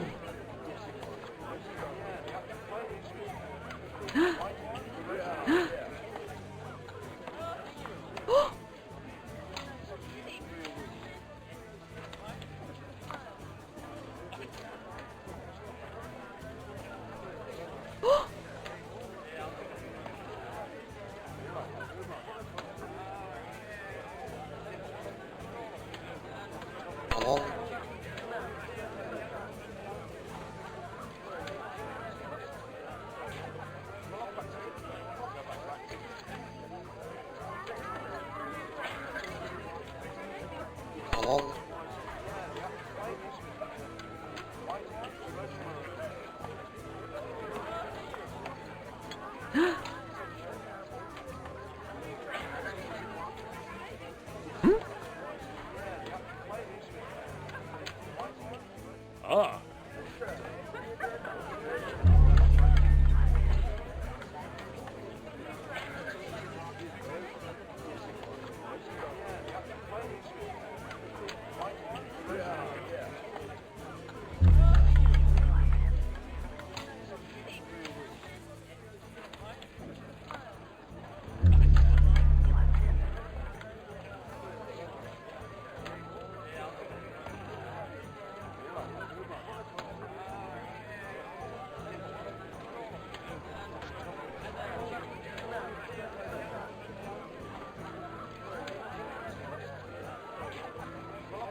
Suppose I should go on.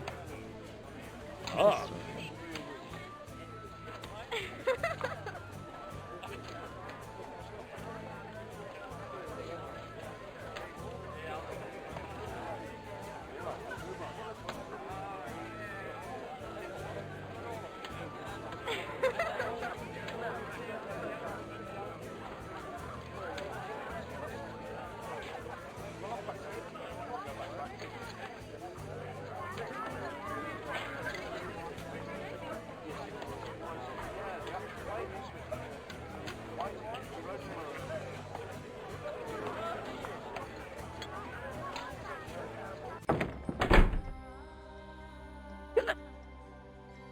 Yono, welcome to the elephant temple where I live. The other monks thought I was joking when I said I saw an elephant in the forest. And look at all these ancient artifacts around us. The monks are collecting and preserving anything they can find that can provide some information about elephants. And speaking of ancient artifact, I think you should go and see the lore master. He lives downstairs in the largest bookshelf you ever saw. The lore master has been asleep for the past 10 or 15 years, though. The older monks say they used to talk to him now and then, again, but I'm too young to have ever seen him awake. Maybe you can wake him up? The arrival of the next elephant is surely news he would be interested in. I know you woke me from my little nap in Windhill by splashing water all over me, but can you please find a different method this time? The lore master is very old, and he deserves some respect at least. Oh.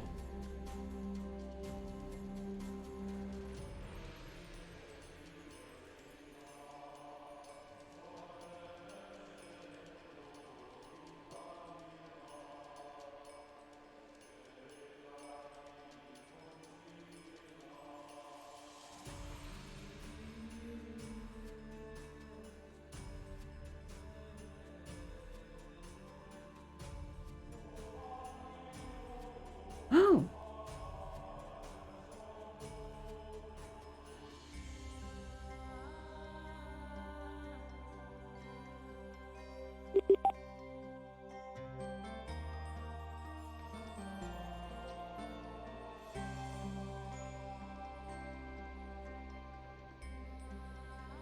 Whoa!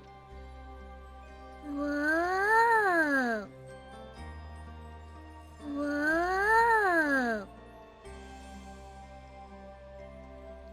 Whoa! Whoa! Whoa!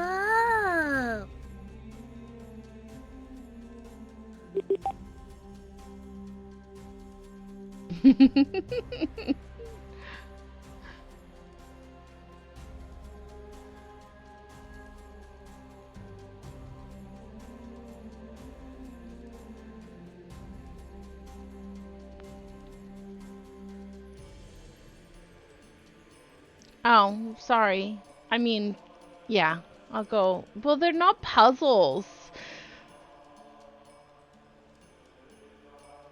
I can start reading them through again. Like, he's clicking through puzzles. Well, and some of it I already read. So, yeah.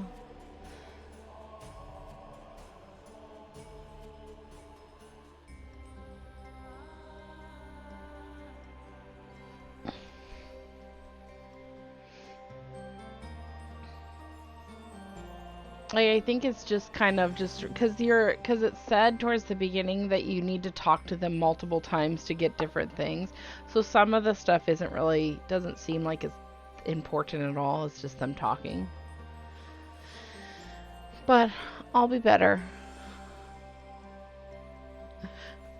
What you see here is the so-called Elephant Gate. It's said to lead into the elephant realm, but the gate hasn't been opened for as long as anyone can remember. I've been trying to figure out a way to open this passageway, but so far my attempts have been fruitless. But who knows? One day this gate might once again open a portal into the elephant realm, and you can go there and visit your ancestors. Whoa. And they're just talking about the different elephants. Naga, the warrior pacifist, was the sixth elephant. She gave her blessings to the Sunder Garden and thus created the Bone Whites. Whoa. Gaia, the merry scholar, was the fourth elephant. She encouraged people to learn, but also to enjoy life.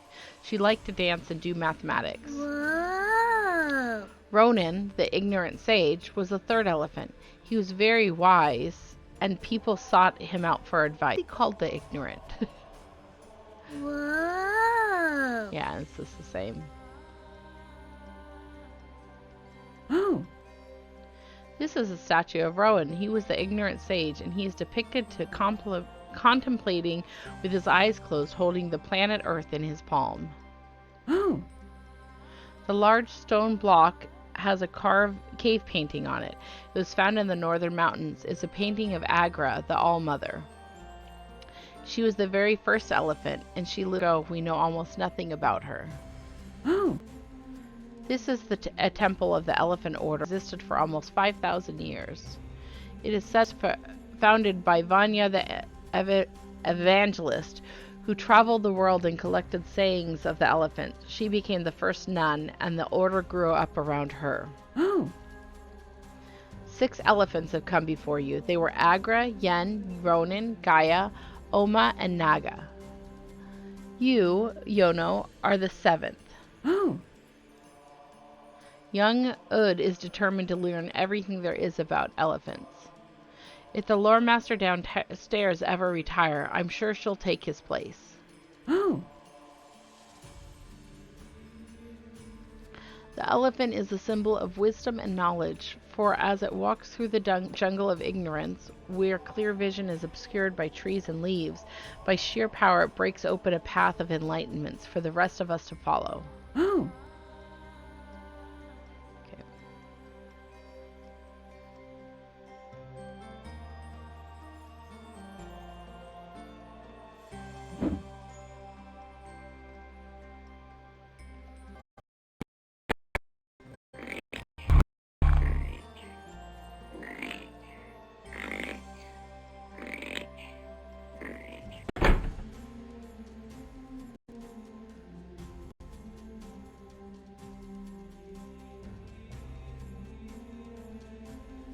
So I have to figure out where the docks are and figure out where the manifest thing went.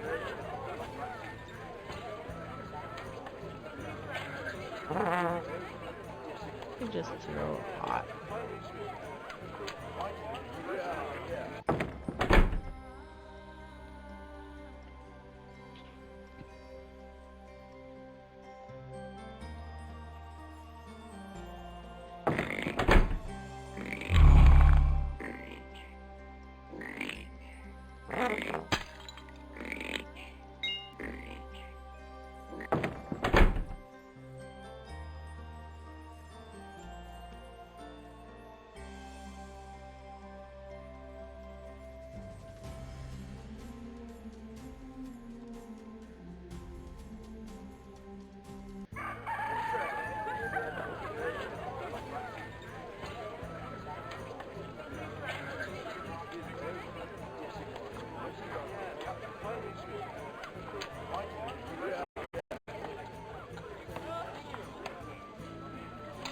Oh, there's a rooster.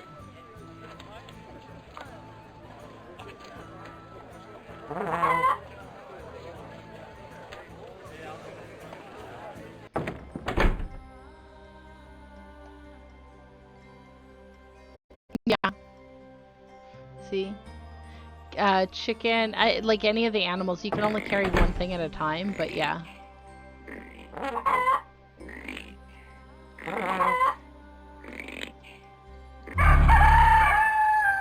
Oh, I had to talk to him with the rooster on my head.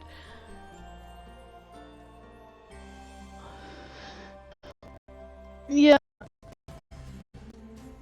Especially because she had mentioned chicken earlier, but yeah.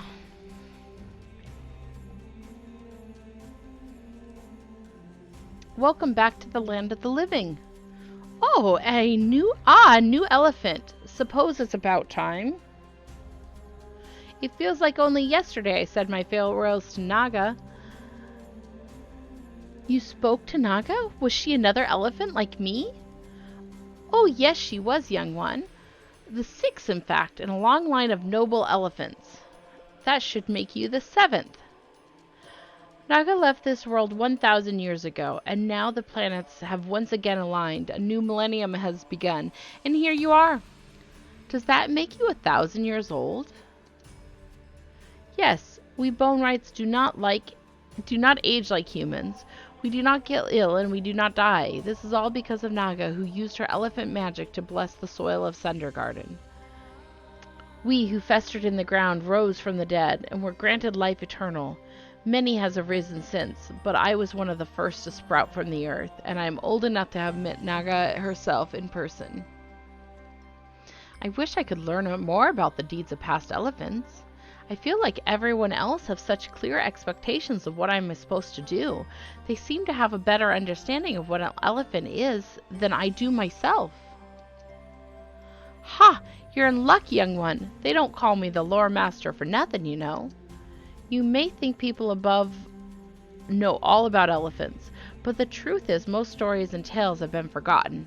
I bet most of the people these days didn't even believe in elephants until you showed up. I, who do not eat and do not sleep, have devoted my existence to collecting and preserving elephant lore. These books and scrolls you see around you are filled with legends and historical accounts of elephant accomplishments all the way back to Yen and Agra, who came to this world when the humans were still living in caves and feeding off roots and berries. So you can teach me all about the other elephants then? Alas, I wish I could. I really do, young one, for the knowledge exists for sharing, but it is with great shame that I admit that the library have fallen into disarray over past centuries. Entropy is the one force that pervades in the universe, and sooner or later we must all decay. Most of the paragraphs here have collected have simply slipped off the pages and been scattered to the wind. It would be a great task indeed to collect all the lost letters and glyphs and put them back into the books in the correct order. Of course, that's the task for this one. Maybe I can help?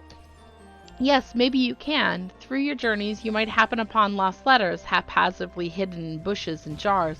Collect as many as you can and bring them back here. Then I will carefully place each letter where it belongs, and ancient text will again emerge. Only then will you be able to read the stories within. Do you understand the project? Yes, I think so. Grand. I would like nothing more than to see this wealth of knowledge restored. Here, let me give you a handful of letters I have managed to pick up in this room. They should be enough to piece together a chapter, or maybe a few paragraphs.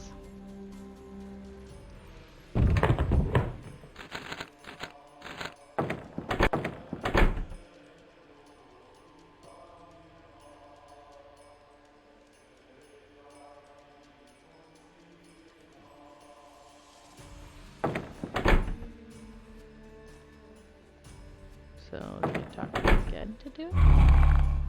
Ah, I see you have some lost letters for me. The ones he just gave to me. Let's see if we can piece something together.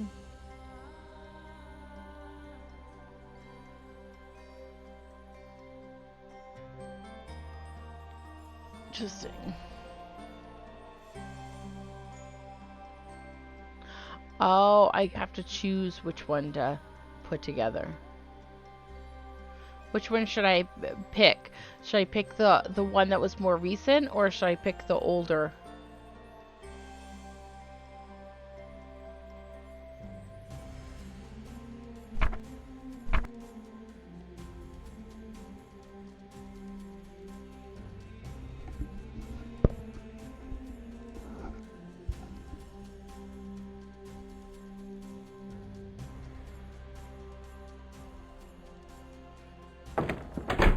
I'm gonna go collect some more letters while we think about it. I think.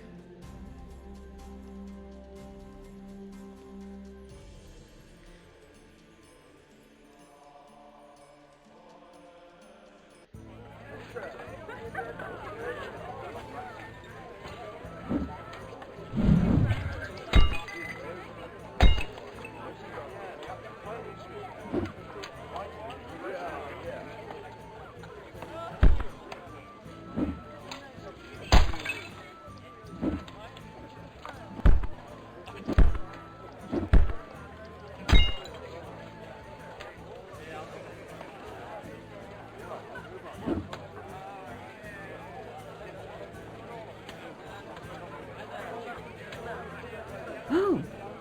Good day, Mr. Elephant. Oh.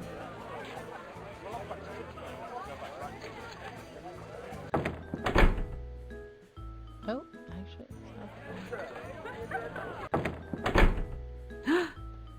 welcome to Madame Pompadour. I'm the greatest fortune teller in the land. Let me tell you about your future. Oh, I see the paw of a monkey, an old and dusty artifact. You will find this object, and when you do, you will bring it to me. Are you looking for a monkey paw? Yes, I am.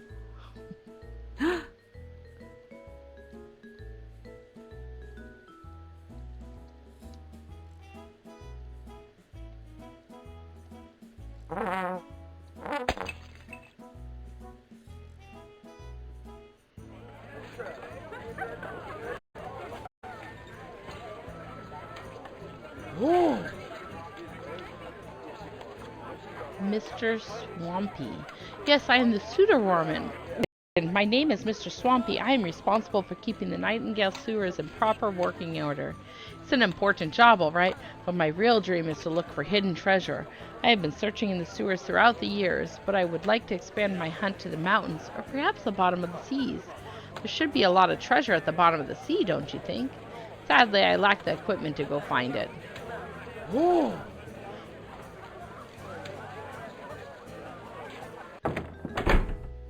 Oh. Okay, so here's the Harbor Master.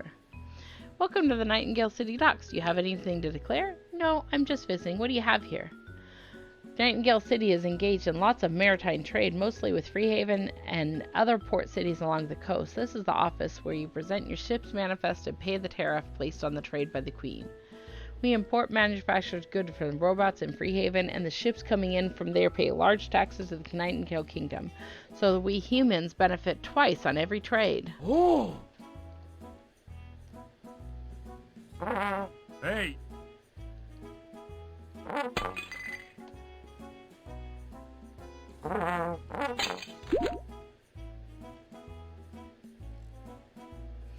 Okay, now I just have to figure out where the book went. I'm guessing it's going to be back in the throne room.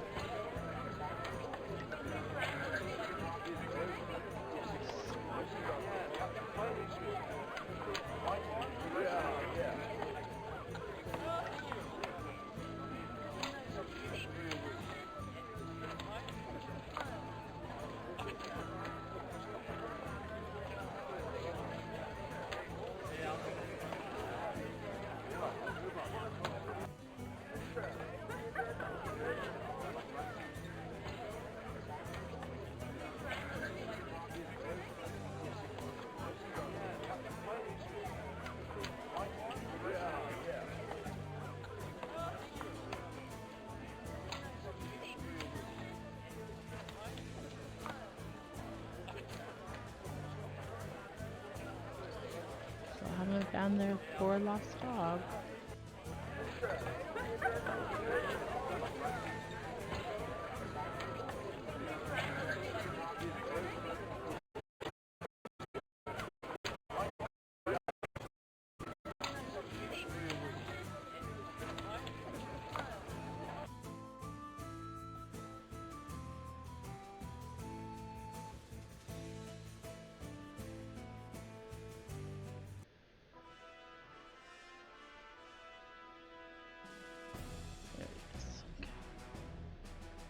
Oh,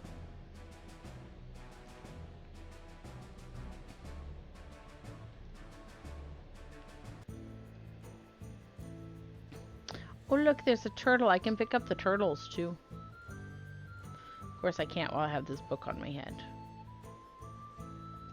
I wonder if I can...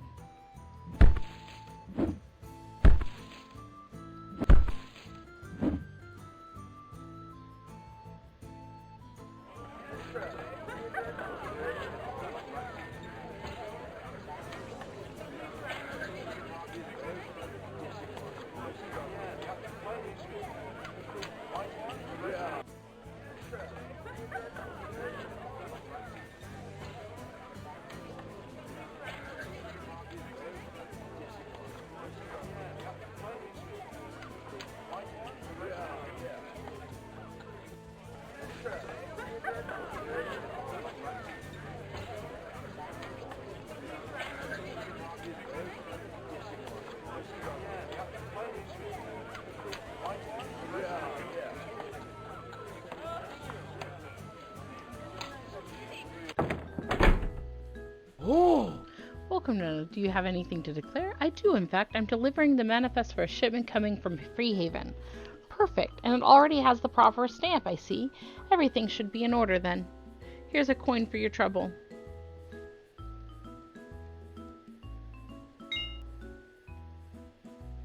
Oh!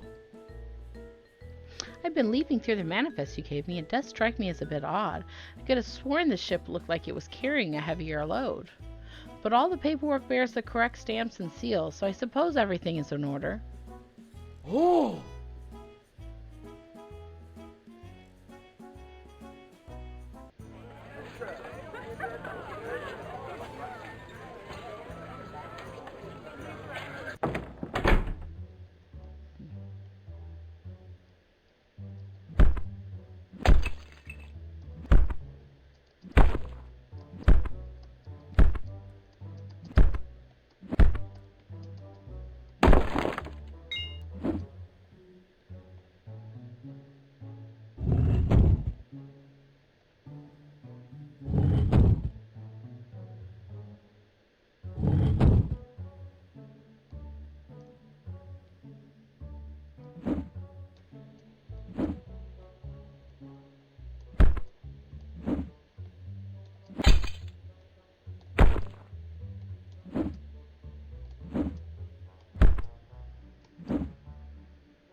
Oh, There's a boy across town who I really like, but I'm too shy to ever go out and talk to him. What should I do? Maybe I can help? Oh, would you? I got this bouquet of red roses here. Could you maybe deliver them to him and tell him about me? The boy's name is Gurish, and he lives near the Lucky Elephant Tavern. oh, The boy of my dreams is called Gurish and lives near the Lucky Elephant's Tavern. Did you manage to give him my flowers? How did he react? You have to tell me.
That's my hat. Did you retrieve it for me? Certainly. Magnificent. Now I'll be able to perform again. I won't need this antique music box anymore. You can take it if you want. Someone else might be looking for it. Too bad I can't carry more than one thing at a time.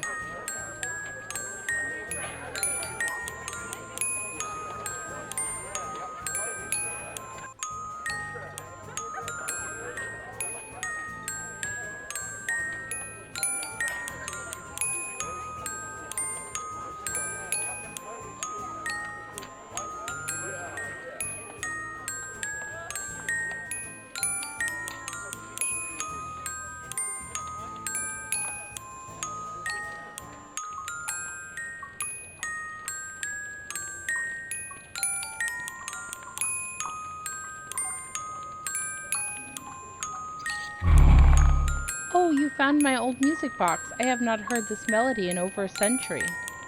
This was my last connection to the upper world. Now that I have the music box, I am ready to ascend further into the dark so that I can focus exclusively on my music. I will not eat, I will not sleep until my masterpiece is complete.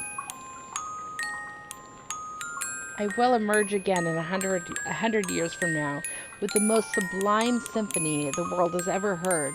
I will compose it from the shadows and solitude, and it will bring tears of joy to the eyes of anyone who listens. Oh, okay.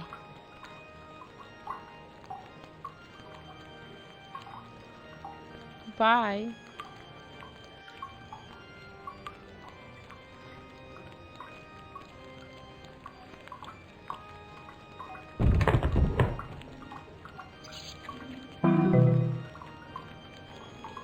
It kind of makes me sad, so I just pretty much... Oh, and there's the last doggy.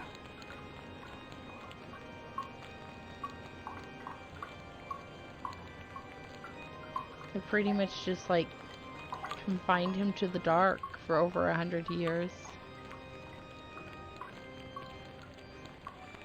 Because I found his music box.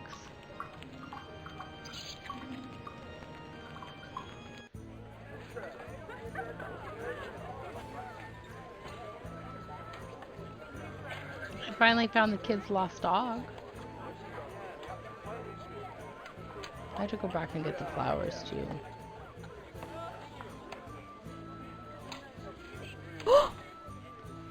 Mello, where have you been? Thank you, Mr. Elephant, for finding Mello. We have been looking all over for him. All over?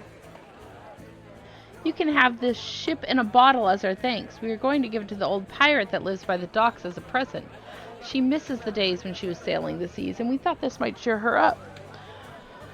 But it turns out neither one of us had courage to go near her cabin. Thanks for stopping by. Have a good day at work. Stay safe, and hopefully you can have some fun.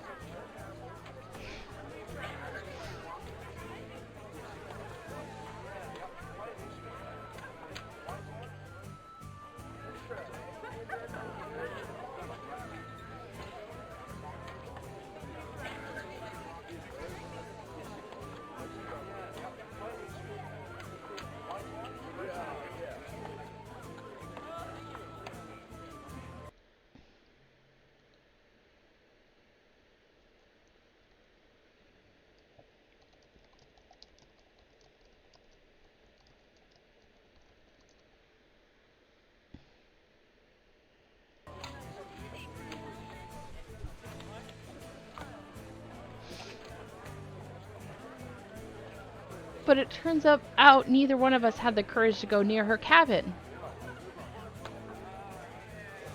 Pretty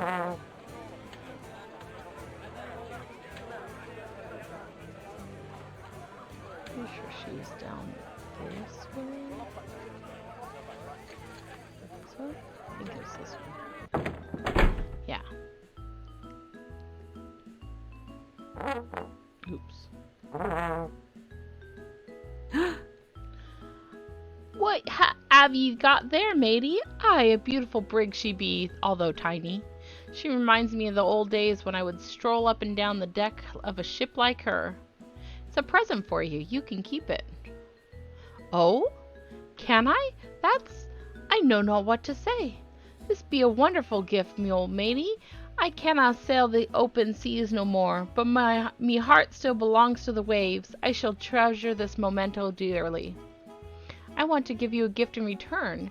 This is a strange object I once fished out from the deep within the locker. Maybe you can even figure out what it is.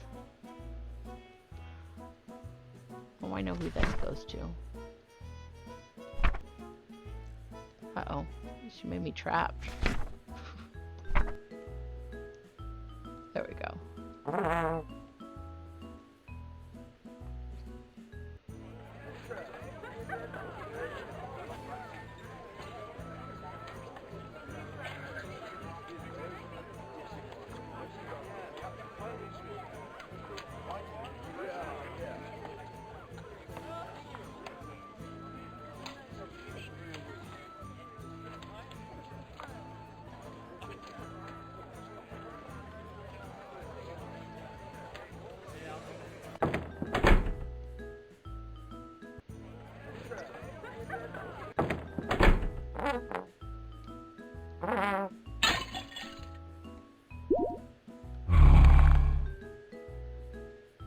I have a health token which I won in a lottery, but I don't have any use for it myself.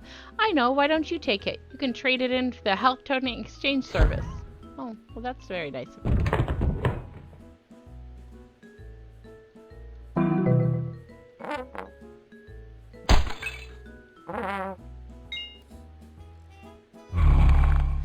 It's so great to have an elephant in the world again.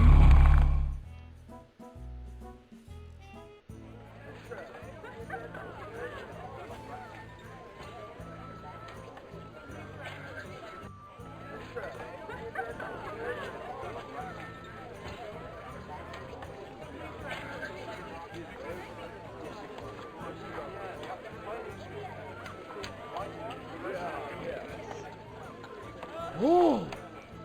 Mr. Floppy, I found this old diving helmet for you. Do you think it can help you hunting for treasure? Do I? This is just what I've been looking for.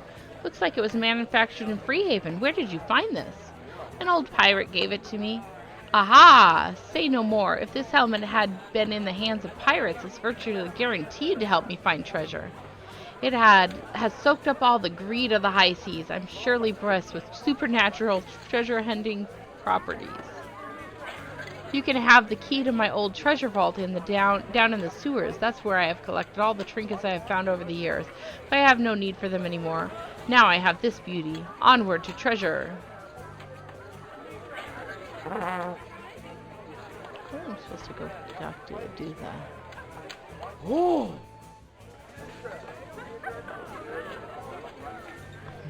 Oh! I'm sorry, Mr. Swampy. I can't hear what you're saying when you're wearing that diving helmet. Good luck to you, Mr. Swampy.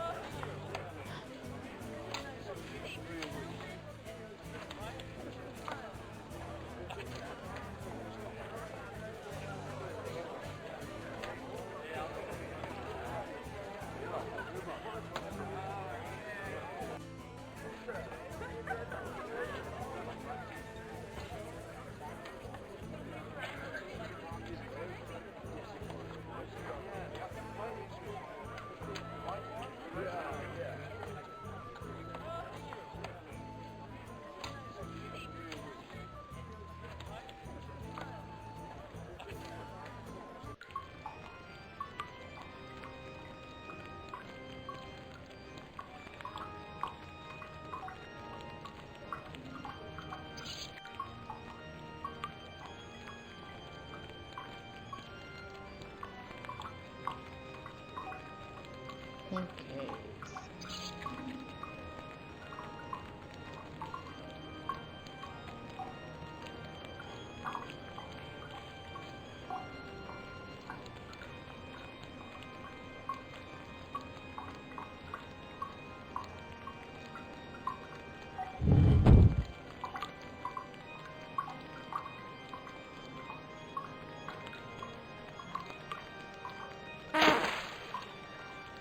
knew I was gonna end up falling.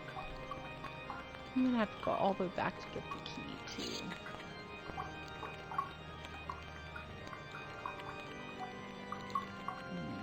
I didn't do it right away.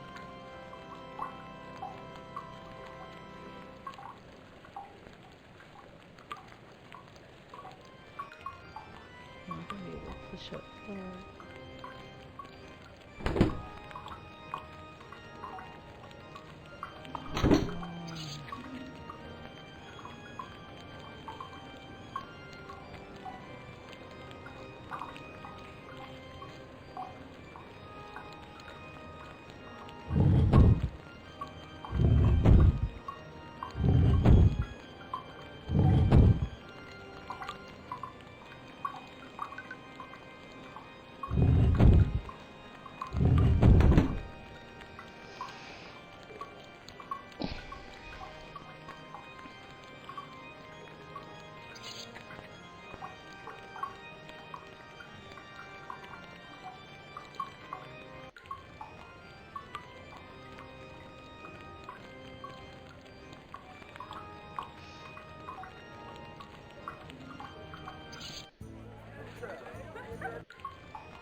Issues with it.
Okay, now to talk to this kid.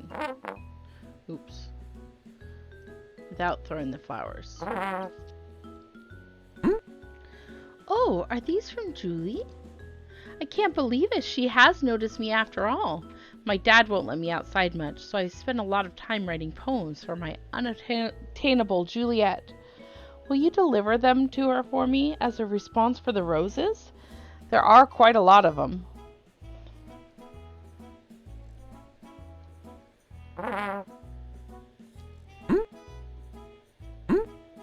I hope Julie likes my poems.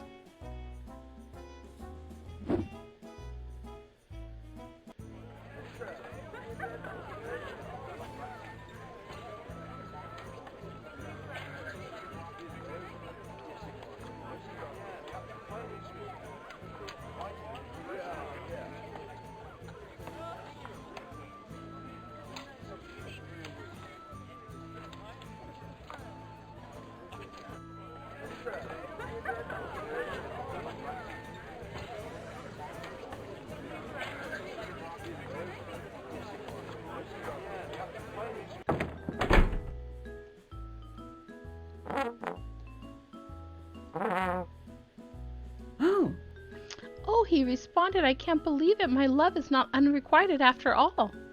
I always knew, you know, in the bottom of my heart, as they say. I'm going to read all of these poems, and I'm going to write a long love letter in reply. How about maybe meeting him in person? Oh no, there's going to be a long time before I work up the courage to do that. Ooh, letters! Oh, I might be able to do both of the things now.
Elephant Yono, I'm a sculptor and I'm working on a marble statue of you. What do you think?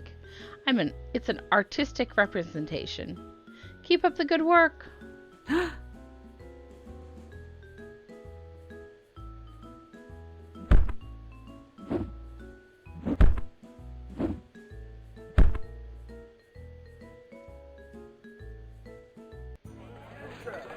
I wonder what's gonna. Oops. Oopsies.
Okay, sweet dreams.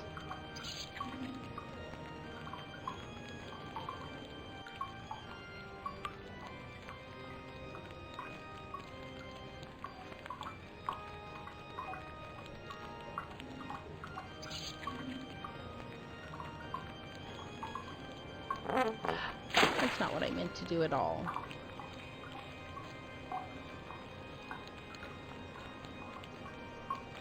It's really sad.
Oh!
Ah, I see you have some lost letters for me. Let's see if we can piece something together.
Okay.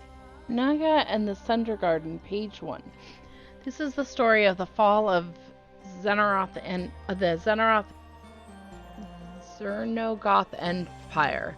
The aged Emperor Benusara II had himself inherited the throne to the mighty empire, and in his lifetime expanded it even further. But as he lay on his deathbed, it was time for the golden throne to be passed on to his successor. Bindarsara had 2 sons, Prince Pandava and Prince Kaurava, and they were twins. The 2 princes were grown men at the time, and both held high offices in separate parts of the empire. The southern provinces were the domain of Prince Kaurava, the Duke of the Anvil. In the north, Prince Pandava, Lord of Foxes, governed the land. The twin princes have grown powerful in the domains, and as their father's life approached its end, the 2 of them both claimed to be the rightful imperial heir. Foreseeing an inevitable conflict, both princes had secretly spent their time amassing wealth and influence in their regions, and the armies they controlled were the biggest in living memory. War seemed inescapable. Elephant Naga saw the conflicts brewing in the lands. She had been a great friend to the emperor, and she had for many years lived near the court and served as a trusted advisor to the ruler. The famed justice and longevity of him can perhaps in large part be attributed to the influence of Elephant Naga. Naga traveled to the northern provinces to the Fox Keep in order to talk to Prince Pandava and ask him not to go to war with his brother, but Pandava would not listen to the elephant. He had cunningly prepared for this outcome for years, and in his scheming he had completely forgotten his childhood growing up with his twin. So Naga traveled south to the Iron Citadel and spoke to Prince Kaurava.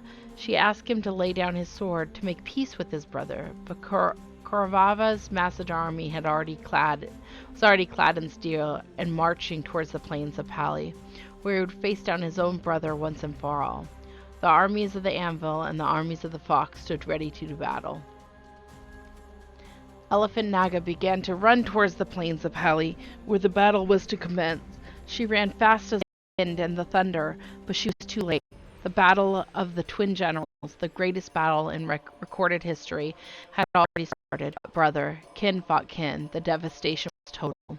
The bodies of the fallen piled up into the barricades, with the remaining warrior would climb and keep fighting.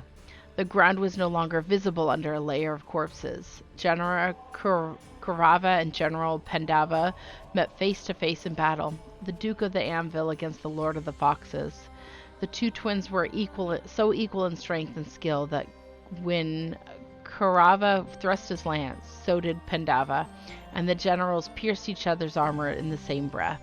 They died together, just as they had been born together. When Elephant Naga arrived at the battlefield, not a single soldier was still standing. The devastation was total, and Naga wept over the massacre. The corpses of the fallen lay strewn across the fields like poppy seeds. Naga wandered the plains of Pali for many days, and she watched over the dead bodies as they sank down into the damp earth. She chased away crows and to the dead. Her tears were it was not until many years later that the first corpse brought new life. Out of the mass bone white, brought back to life by Naga's blessing, the plains of Pali would continue to sprout the living dead, as it does to this day, and would henceforth be known as the sacred ceremony, the Sunder Garden.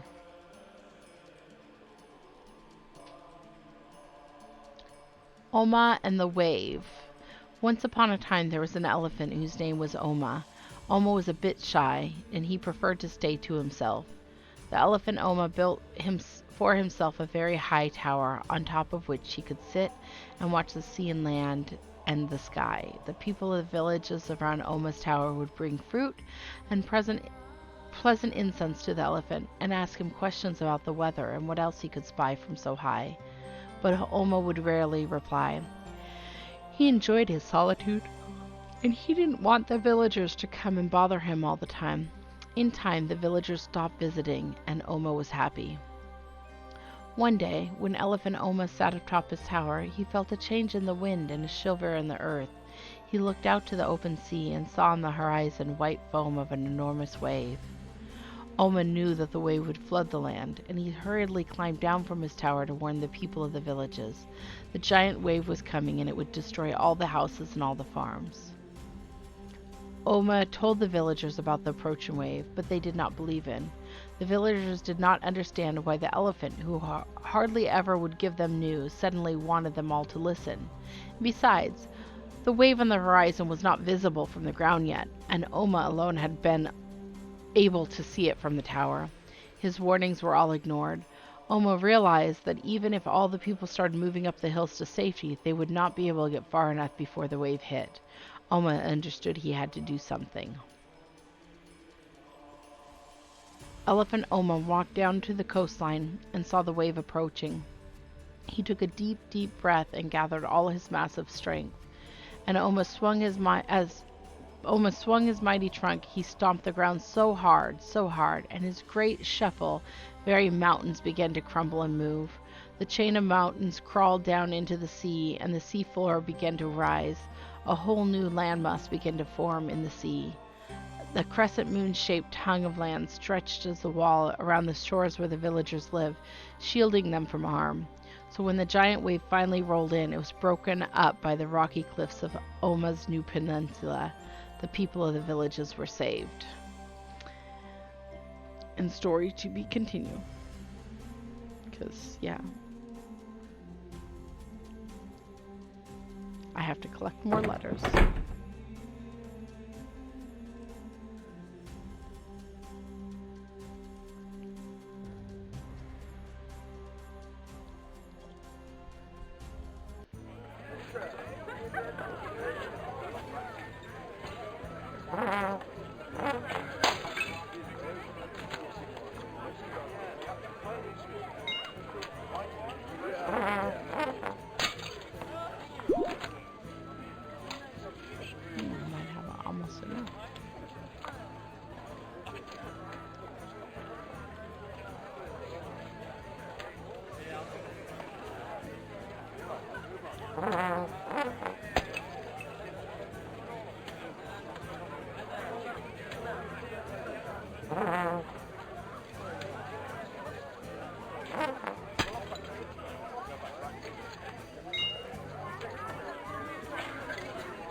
Oh!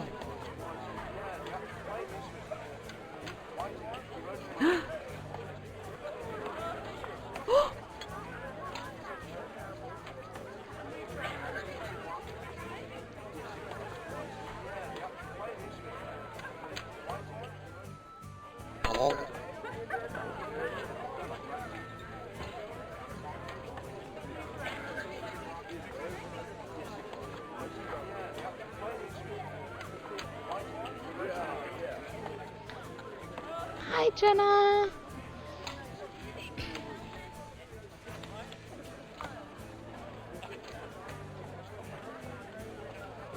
Welcome.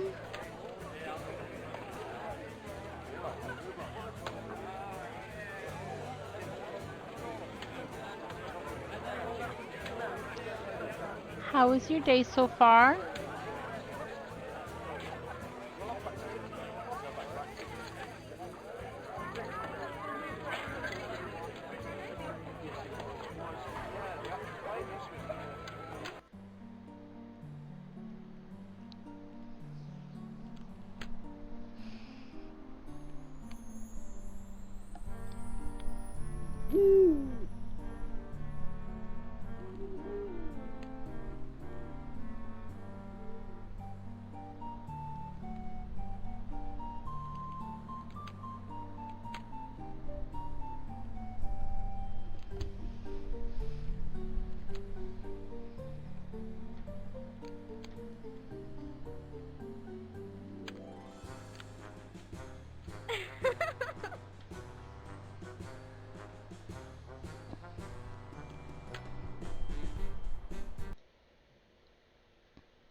I heard you woke the lore master from his decade-long slumber.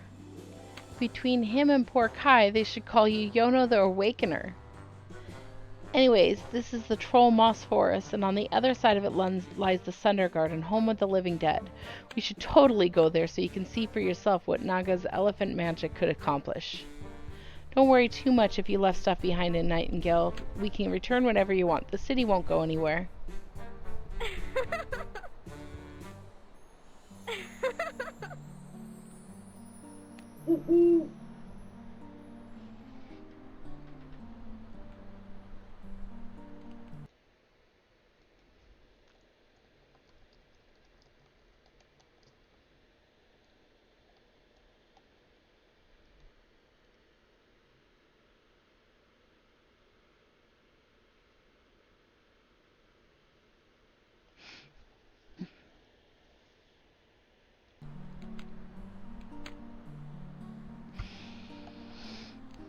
Good morning, Dottie.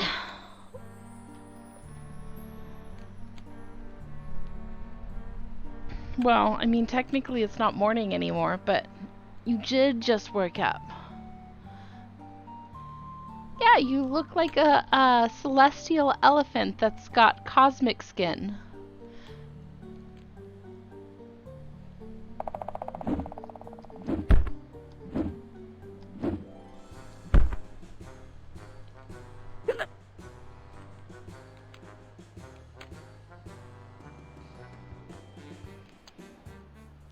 I do think this might be a game made for kids, but it's kind of cute. So yeah.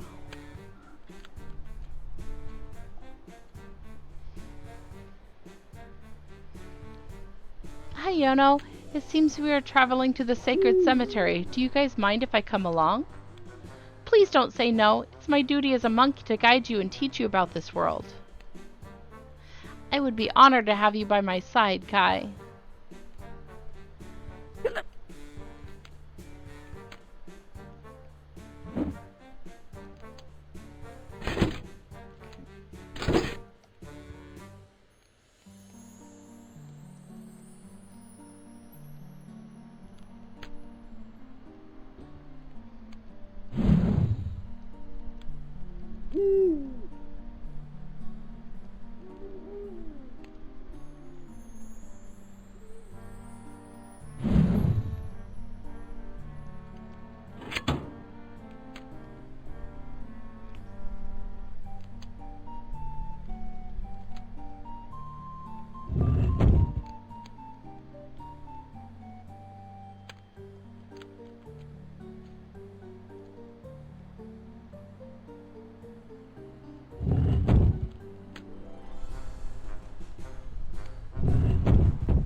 More letters!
bird.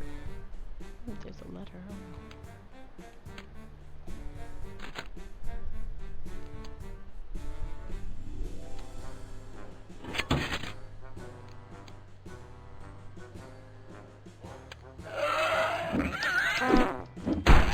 I might actually die if I'm not careful.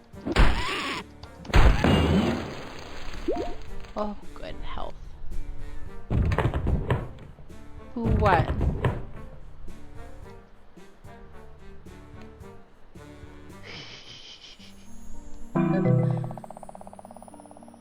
That's not very nice of you. I mean, I could actually stop for now, although I should go back and finish the story. Let me get where I can go back to the town to finish the one story I got, and then I will stop the game. Oops.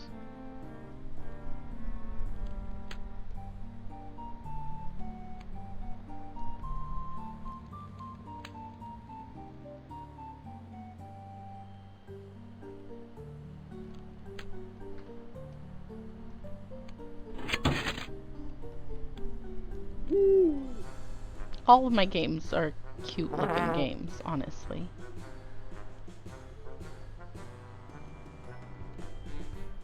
Well, and I left the ones out that you wanted to see. I kind of wanted to play the witch one, but I've also been streaming for quite a while, so did it at least unlock it before? Oh, good.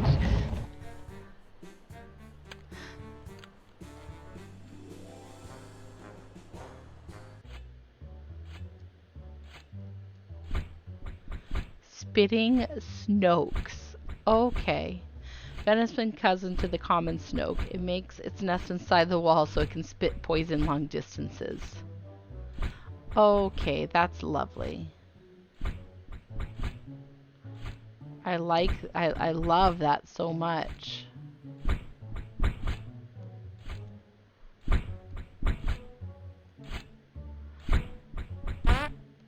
Oh, got hit anyways. Is there another one there? Oh, I don't like this.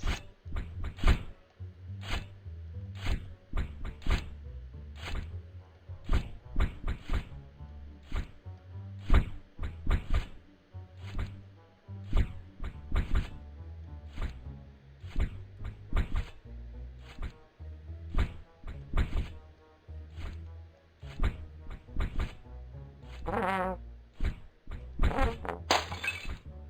of course that didn't give me a health.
Oh.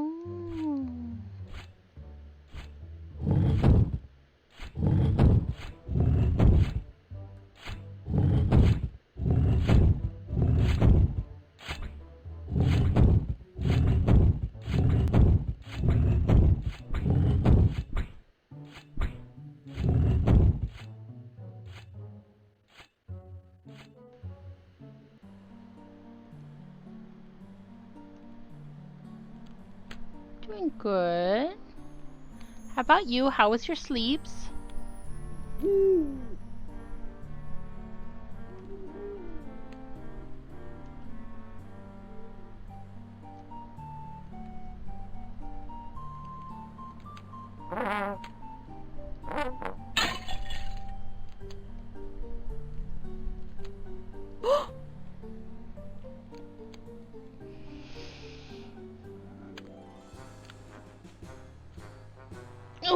Hello there! I came all the way up here from Nightingale City to repair this gate that won't open. It's old and rusty. I just need some oil to get it slide up and down again. Problem is, my oil can got stolen by a band of robgoblins. Damn robgoblins. They're so fascinated with shiny metal that they will nick anything metallic, no matter if it is valuable and no matter if they make themselves have any use for it.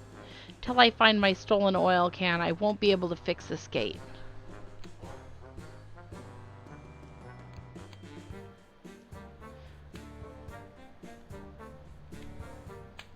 There's the oil can. Okay.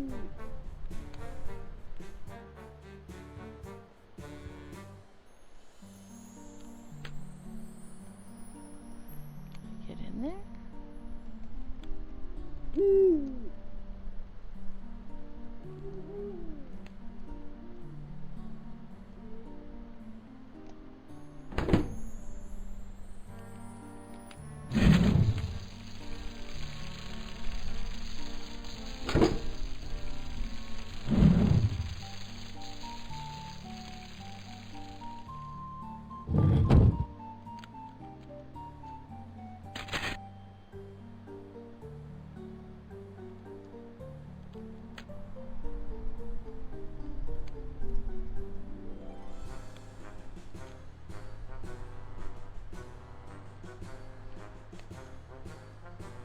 Oh, ow.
Threw it too far again.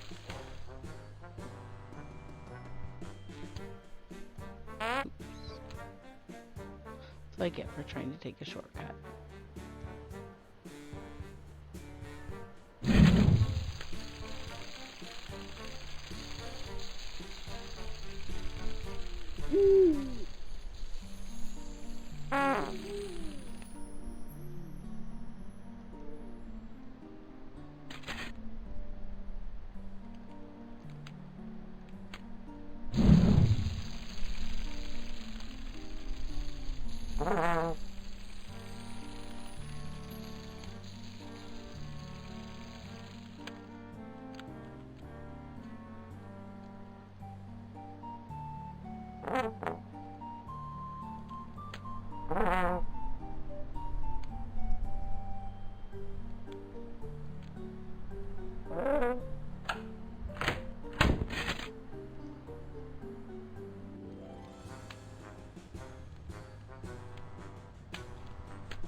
Do you get to relax the rest of the day, Jenna?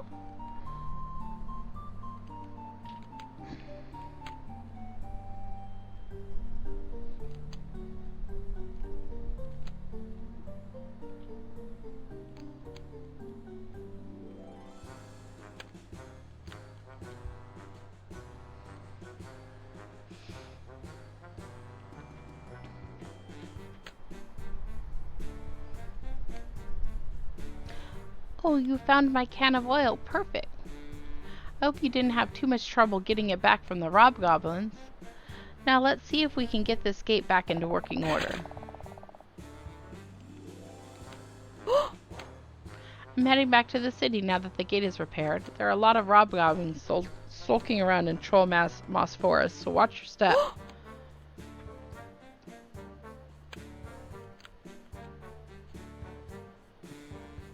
There's the train station. Good.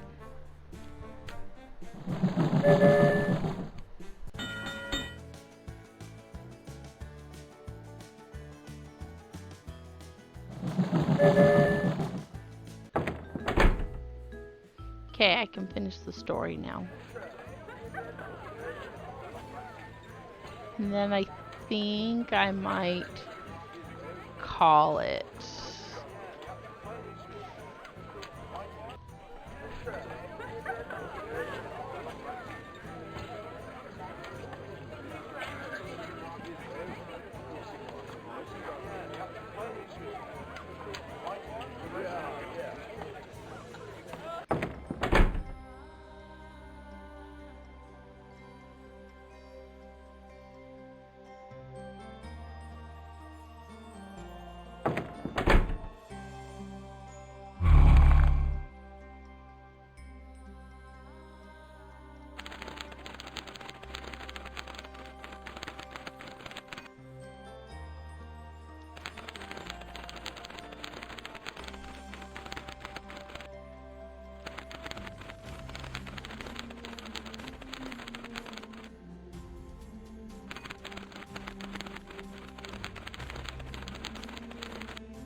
Okay.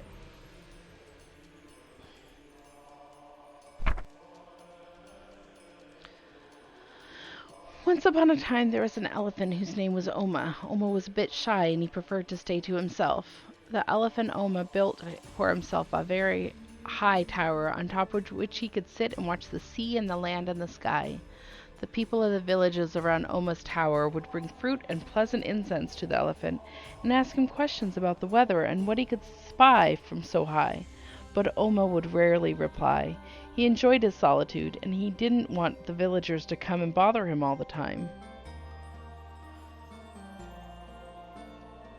Hi, Sniper. I'm pretty much finishing up, I think. But yeah, I was just gonna read the last 2 stories that I collected letters for.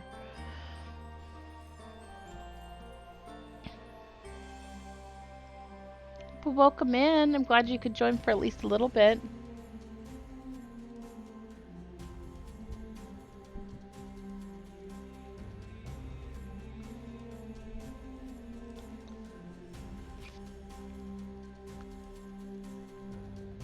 He enjoyed his solitude and he didn't want the villagers to come and bother him all the time. In time, the villagers stopped visiting, and Oma was happy. One day, when Elephant Oma sat on top of his tower, he felt a change in the wind and a shiver in the earth.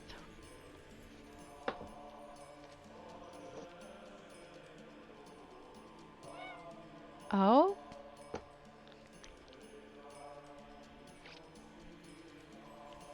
Come on, Diane. You're in the way, sweetie.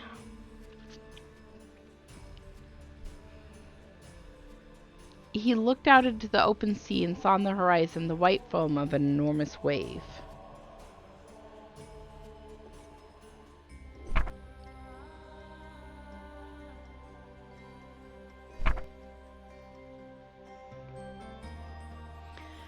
Elephant Oma knew that the wave would flood the land, and he hurriedly climbed down from his tower to warn the people of the villages. The giant wave was coming, and it would destroy all the houses and all the farms. Oma told the villagers about the approaching wave, but they did not believe him. The villagers did not understand why the elephant, who hardly ever would give them news, suddenly wanted them all to listen. Besides, the wave on the horizon was not visible from the ground yet, and Oma alone had been able to see it from the tower. His warnings were all ignored, and Oma realized that even if all the people started moving up the hills to safety, they would not be able to get far enough before the wave hit. Oma understood that he had to do something.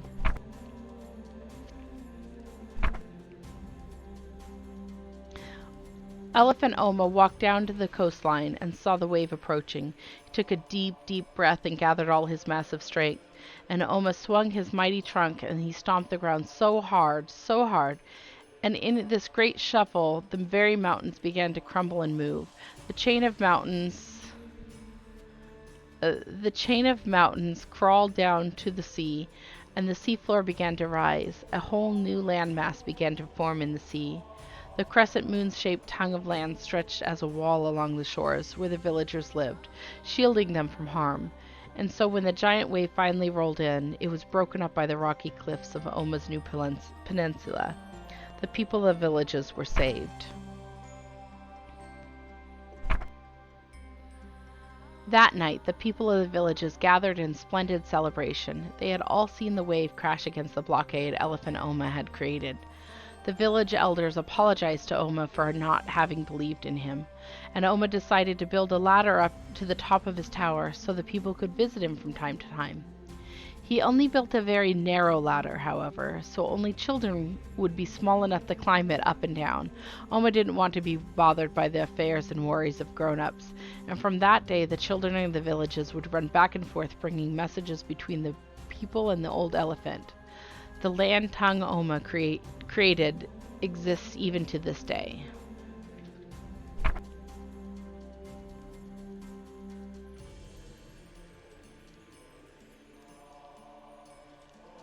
What kind of games do you speedrun? Or just general? Titan, you're gonna be disturbing.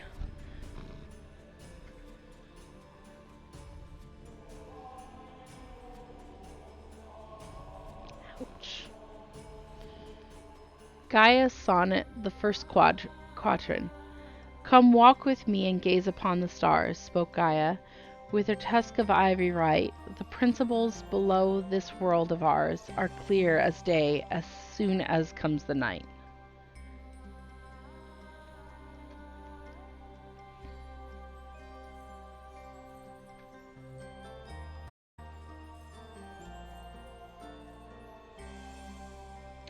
I know you speedrun every game you play. You click through so quickly.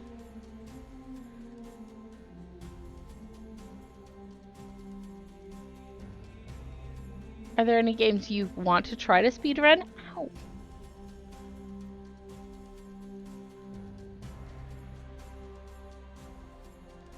Come walk with me and gaze upon the stars, spoke Gaia, with her tusk of ivory white. The principles below this world of ours are clear as day as soon as comes the night. In circular paths of spheres of heaven glide, the void of cosmos planets circumfuse. Mathematics is what's inside it hide. Proportion ratio hypotenuse. Come walk with me and gaze upon the stars. Oh, it just adds the... Oh, that's really weird. Okay. And in that ratio lives a merry tune. We find it if we measure carefully. Between my ivory tusks a string is strewn and plucked to vibrate in fine harmony. Let's all dance when you take a string and thrum it, on all event a new device, the trumpet. Okay, that's the whole last story.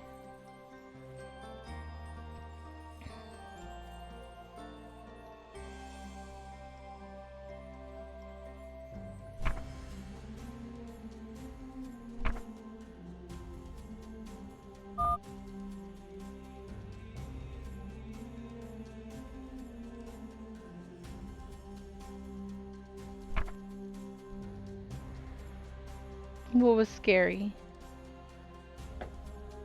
What?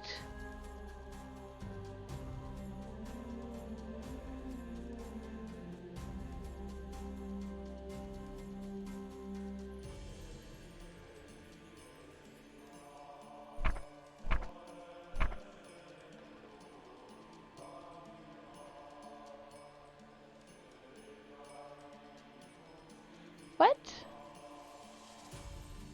Oh my goodness. There's only books there. Oh, is it glitching on the thing? Or are you talking about, like, you know I'm the elephant, right?